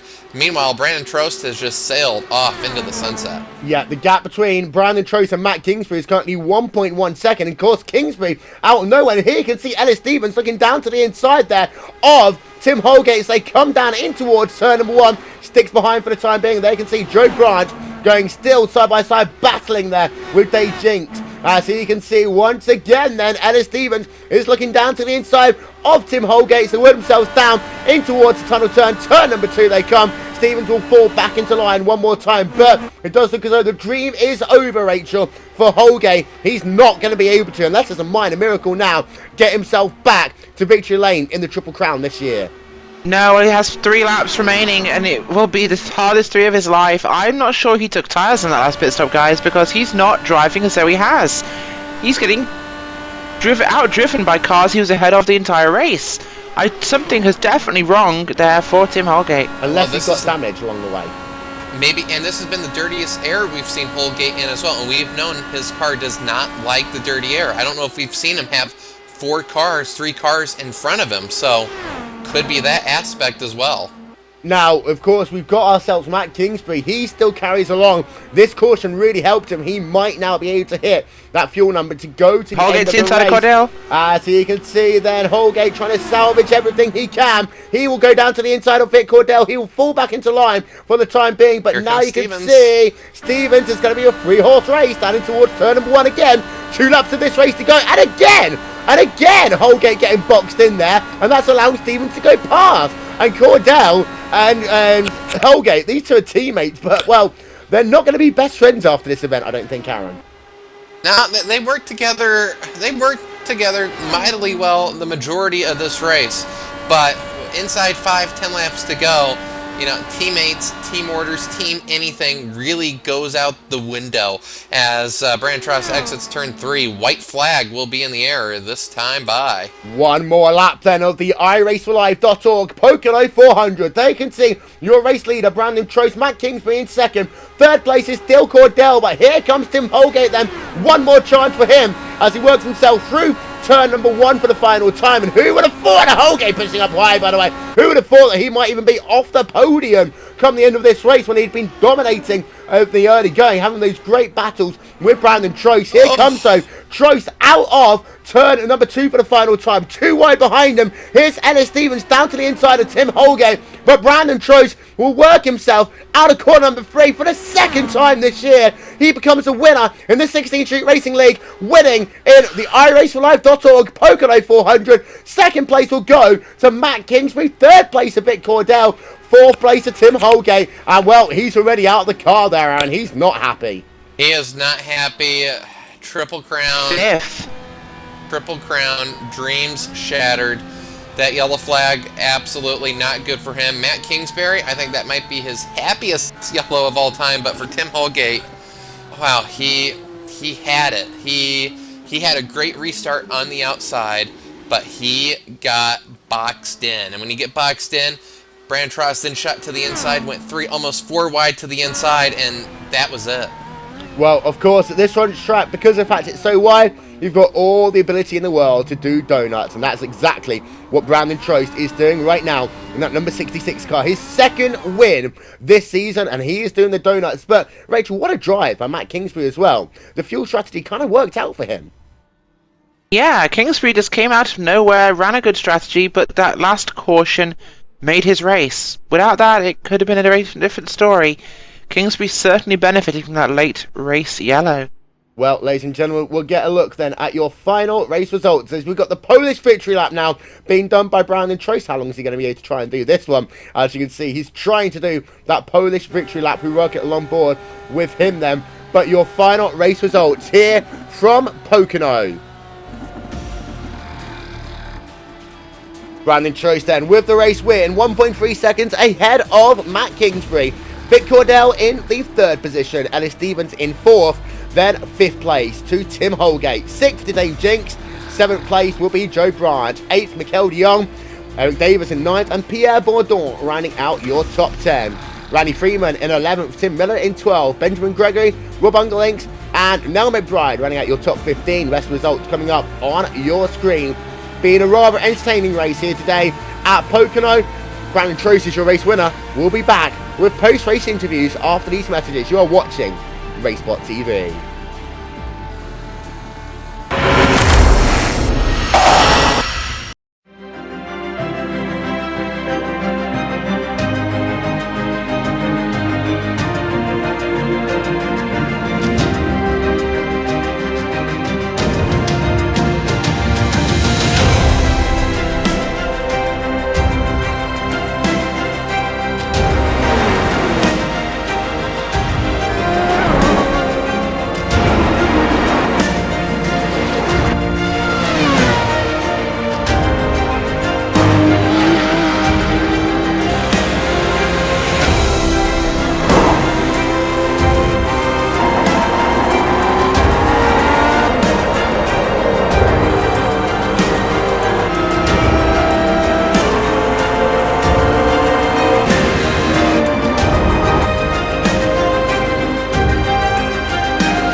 Welcome back, ladies and gentlemen, to RaceSpotTV for post-race coverage of the iRace4Life.org Pocono 400, where Brandon Trost claims his second victory of the season both of them involving a little bit of strategy, but today he had a great battle with Tim Holgate, led himself a total of 66 laps in this event, more than anyone else. Your other lap leaders, you had Tim Holgate leading 42 laps overall. You also had Brendan Lichtenberg leading 10 laps, Rob Umlinks 9 laps, Matt Kingsbury also led 9 laps, as did Vic Cordell, Mikel de Jong led 6 laps, Ellis Stevens 4, Joe Branch 3, and a single lap for both Dave Jinks and Tim Miller. When all was said and done, is say a good race here today, but we've got, of course, post-race interviews. We'll start with the driver who came home in the second position, and, well, Matt Kingsbury, it's been an entertaining day here today. You gambled on strategy. That late race caution helped for you, though. Yeah, definitely will. It did. I don't know what I was thinking going on strategy there. I guess I figured, let's try something no one else is trying, and I was like a lap or two short, and then that caution really saved me there. I don't know what happened with the caution there, if it got loose or what, but whatever it was a godsend to me. Well, of course, at that point in the race, you had been doing 43 laps, 43 second laps even, just before your final pit stop. And then we came out, of course, you had Brandon Trace behind you, and there was a whole gaggle of cars, each on that similar kind of strategy, each trying to find a way of getting to the end. Just how tough is it, though, to save fuel here at Pocono, whilst keeping speed? I mean, you have to literally have someone in front of you to make it that distance we were trying to make. I mean, I had the best fuel mileage. I could have gone another lap on that previous pit stop. I would have been within a lap. But like I said, I still would have been a lap short, so you really need someone to just find like a slower car that can do 42s maybe, 45s around that range, and just hit in like fuel map 3 or 4 and try to like, I was clicking off fuel numbers around 5.3 mpg, so I reckon you need about 5.5 or 5.4, somewhere around that range to even make it. And I don't know if the pace would have been high enough to pull off the guys that had pitted. It might have been, I'm not sure, but I thought it was a worthy risk considering I was running like 5th or 6th place possibly. I was just kind of riding. So yeah, it was a worthy risk, I think, but it was wouldn't have worked out in the end. Well, of course, it is your best finish of the season. How satisfying is it to get yourself a podium at one of the toughest events of the year? Yeah, it's definitely good because, you know, Gateway I was extremely fast. I led quite a bit of laps, and then I had some pit stop shenanigans going on there, and then my brother restarted in fuel map 8, and I got trapped penalty and didn't serve it in time, so I got disqualified. So it's kind of like a redemption race considering how Gateway went, and I thought I should have probably won that race. Well, Matt Kingsbury coming home in the second place here today. But now, to talk to your race winner, I'm going to hand it over to Aaron Likens. Brandon Trust, what a race. First off, you ran quite a bit side-by-side with Tim Holgate. Did you get a, well, on the broadcast we talked about a mutual respect, you know, driving side-by-side. Did you get to the point where driving side-by-side in the tunnel turn was just complacent? Just, I mean, there was no risk? Yeah, I know Tim good enough that he wasn't going to slide up, and I was more worried about myself sliding up. He's a really good driver, and he had a really good handling set, so I didn't feel any risk there. Definitely put on a show. And you were pitting early. Lap 88, I think you made a pit stop. Had you worked it out that that was the earliest you had to come in to make it in X amount of stops to get the fresh tires for faster speeds? Yeah, what I ended up doing was I pitted that one time under yellow with like 80 something to go, I think, just so I had the freshest tires, and was going to do a short run there, get to 75 to go, pit, and just pit every 25 laps till the end, because I felt like Tim was faster than me over a long run, so I needed to try and get as much of a gap as I could, and then try to hold him off near the end. We saw a lot of cars hit the wall in turn 1. Was the wind, did you have any close calls in turn 1? One time I brushed it, got a 0x behind Tim, I think. But yeah, I had a lot of downforce on my car, so I didn't really have too much issues, except after I took a little bit off with about 50 to go. Well, we get that late race yellow. What's going through your mind? Because it looked like you were in a very good position. Were you thinking, oh no, not now? I kind of thought it was a good thing. I mean, it was good timing for me because I was just barely ahead of Tim. And Tim had 6-7 lap fresher tires, so I knew if we went green to the end, he won it for sure. So I knew that was my best shot at a win, and I was pretty happy about it. And final restart. Well, take us through that restart. You had an amazing restart, picked off, I think, everybody on that first lap. Is that correct? Yeah, it wasn't everyone. Well, actually, it might have been. I might have actually got the leader. I don't know. But I went in there in the turn, like, on the front straight, and I thought I was going to get a black flag, because I did think I was ahead of the guy in front of me. Supposedly I wasn't, thinking a black flag. And we were 3 wide before the start-finish, me and Holgate and whoever's in the middle. And then I had to dive bomb Vic into the corner and then hold him off on the back straight, and somehow it worked out. Well, worked out. You've won one of the Triple Crown events. This is your third win of the year, correct? Third, is it? Second. I think it's third. Third, second, third, I don't know. Well, winning one of the Triple Crown events, where does this rank? Where does this, for you, what does this win mean? It's probably the highest win I've had in 16th Street, for sure. You know, maybe behind a few open SOF wins. Well, anybody you want to thank for tonight's win? Dustin Hollis for originally building the setup, I guess. Well, that is Brandon Trust, your Pocono 400 winner here tonight. Gonna hand it over to Rachel Whiteford right now, and she is stood by with the driver who came home in third position, Mr. Vic Cordell. Hey. Oh, good evening, Vic. Third place tonight. Were you expecting that before the late race caution? Not really. I had a lot of downforce on the car, so I was expecting, maybe a top 10, something like that. I just wanted to make sure I made it to the end, and when that caution came out and I was on pit road, I had trimmed out and was making the best of it. Well, of course, you bringing that car home. Obviously, early race strategy was very important today. What was your plans in today's race? How did you actually figure this one going? Did you expect to be dealing with early cautions, late green runs? Did you expect a late race caution? Tell me what your plan for the race was.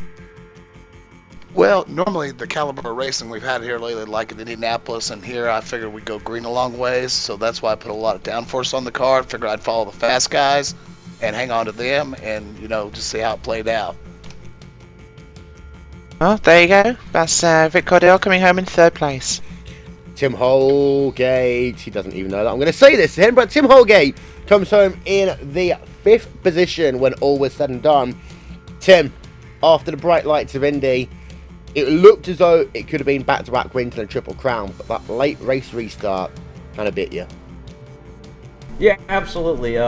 First off, got to congratulate Brandon on that win. That was one of the best races and hardest fought wins I think I've seen in a while. But yeah, it's kind of heartbreaking that it seemed like we had one of the best cars out there, and when that yellow came out, I thought we were still in a good spot, but it kind of meant we were going to have to battle for it a little bit harder than I wanted to in traffic. And yeah, it just Brandon took the right way. Actually, he went left, I went right. I got bottlenecked. Then I took some kind of damage going through the tunnel turn when I was side by side with some other car. I don't remember who it was exactly. But after that, I must have took some under tray damage or something because it slowed me down 2-3 miles an hour, and it was very hard to make up any spots there. So we were just kind of stuck in 5th. But all in all, that was an awesome race. I hope that it made for one hell of a broadcast because it was great to race in. It was fantastic swapping spots over and over with Brandon. There was strategy, there was hard racing. It's everything you want in a race. Well, the Triple Crown dream is done. Of course, we still got Auto Club in the Triple Crown. We've also got ourselves just about 4 rounds left of the championship, and that championship getting closer and closer for you right now. What's your plans as we head into the back end of the season? Is there only 4 races left? I was thinking not many. Wow. Yeah, I was thinking the schedule was much longer than that. The championship, it's kind of working with on its own right now. We're basically coming in trying to win races, and that tends to always be the best way. Obviously, when you've got a pretty good padding, you can be more aggressive. It's not like we're worried about going down to the wire with a close battle. So, sadly, some of my closest competition's had some problems. I think Brendan Lichtenberg got knocked out of the race early. Actually, I had a front row seat for that. That was pretty exciting early on. I'm glad I didn't get caught up in that. But I guess, I've got some disconnects and some technical issues here, so it's kind of a give or take. But yeah, we're I would be happy to take the championship today if they want to give it to me, but we're going to definitely finish out the rest of the season. I'm really enjoying the racing still, so it'll be a little bit boring once the season's over. I'll take a break and then get ready for whatever the next league is going to be. That'll be the ISOWC IndyCar series, Just saying. I was thinking that's what it was, but I couldn't remember the acronym off the top of my head exactly, so I didn't want to disparage the name by, getting it wrong. That's okay, I'll let you off. Tim Holgate coming home outside the podium here today. Just behind him is Dave Jinks, and Rachel Whitefoot stood by with him. Hi, Dave. So, excellent race for you today. Tell me what happened in the early parts. You had some issues, I believe. Actually, I thought it was a very good race. The first part, I thought I got a little bit of damage with the big wreck in front of me in turn 3 there. But it turns out there was nothing wrong. So the extra pit stop put me back a little bit, but I had a good setup. You did indeed. How did the late race caution affect your results today? Well, before that, Eric Davis and I were back and forth real close there. Eric was leading, and he pit just before that last caution, put him a lap down, unfortunately. We had a good race going. That's Dave Jinkswell. Yep, he comes home in the 6th position here today. Finally get the opportunity to have a chat with Ben Gregory. Aaron stood by with him. Ben Gregory, take us through real quickly how your race went. Not too bad actually. Pretty slow flying. I was on a quite rushed setup, but I was quite content to sit at the back and just work my way up. Honestly, it was quite fun just to race to that distance as well. Just the longest I've actually got through a Pocono race. I was trying to get to the end, but unfortunately had a connection spike right in the middle after that restart and got taps. So, oh well. Unfortunate there, but the racing was good, and not many more drivers than not had issues. Did you have any issues with the turn 1 wall over the course of the race? Not really, actually. No, I was trying to take it quite calm and consistent. Basically, trying not to push myself too hard or push the car too hard. So, just try and get to the end really, and almost did it.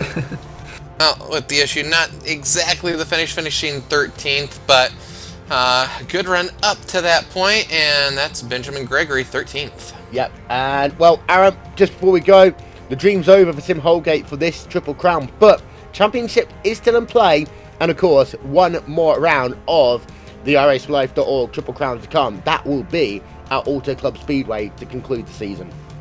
Indeed it was, and what a race we had here today. 11 leaders, 38 lead changes, only 5 yellow, so a very intense, a very hard-fought race, and for the 3rd round of the Triple Crown, I'm expecting nothing less than what we saw here today. This second half of the race today here at Pocono, one of the more finer races ran I've seen in a long time. Yep. Ladies and gentlemen, just before we go, don't forget, coming up on RaceSpotTV next Saturday and Sunday, we've got yourself the iRacing.com 24 Hours of Daytona. Coverage will start at 1 p.m. GMT, that's 8 a.m. on the East Coast. We'll be with you every step of the way for the first of our big 4 endurance events for the year, including the 12 Hours of Sebring, the iRacing.com Petit Le Mans, and the iRacing.com Bathurst 1000. RaceSpotTV is, of course, also home of the 2015 iRacing.com World Championship Grand Prix Series, the 2015-16 Pro Series of Road Racing, and also the 2015 iRacing.com Indianapolis 500. That is all for this telecast, then, of the 2015 iRace4Life.org Pocono 400. Myself, Will Vinson, Aaron Likens, Cam Walsh, and Wade for Whiteford. We shall talk to you all next time. Bye-bye.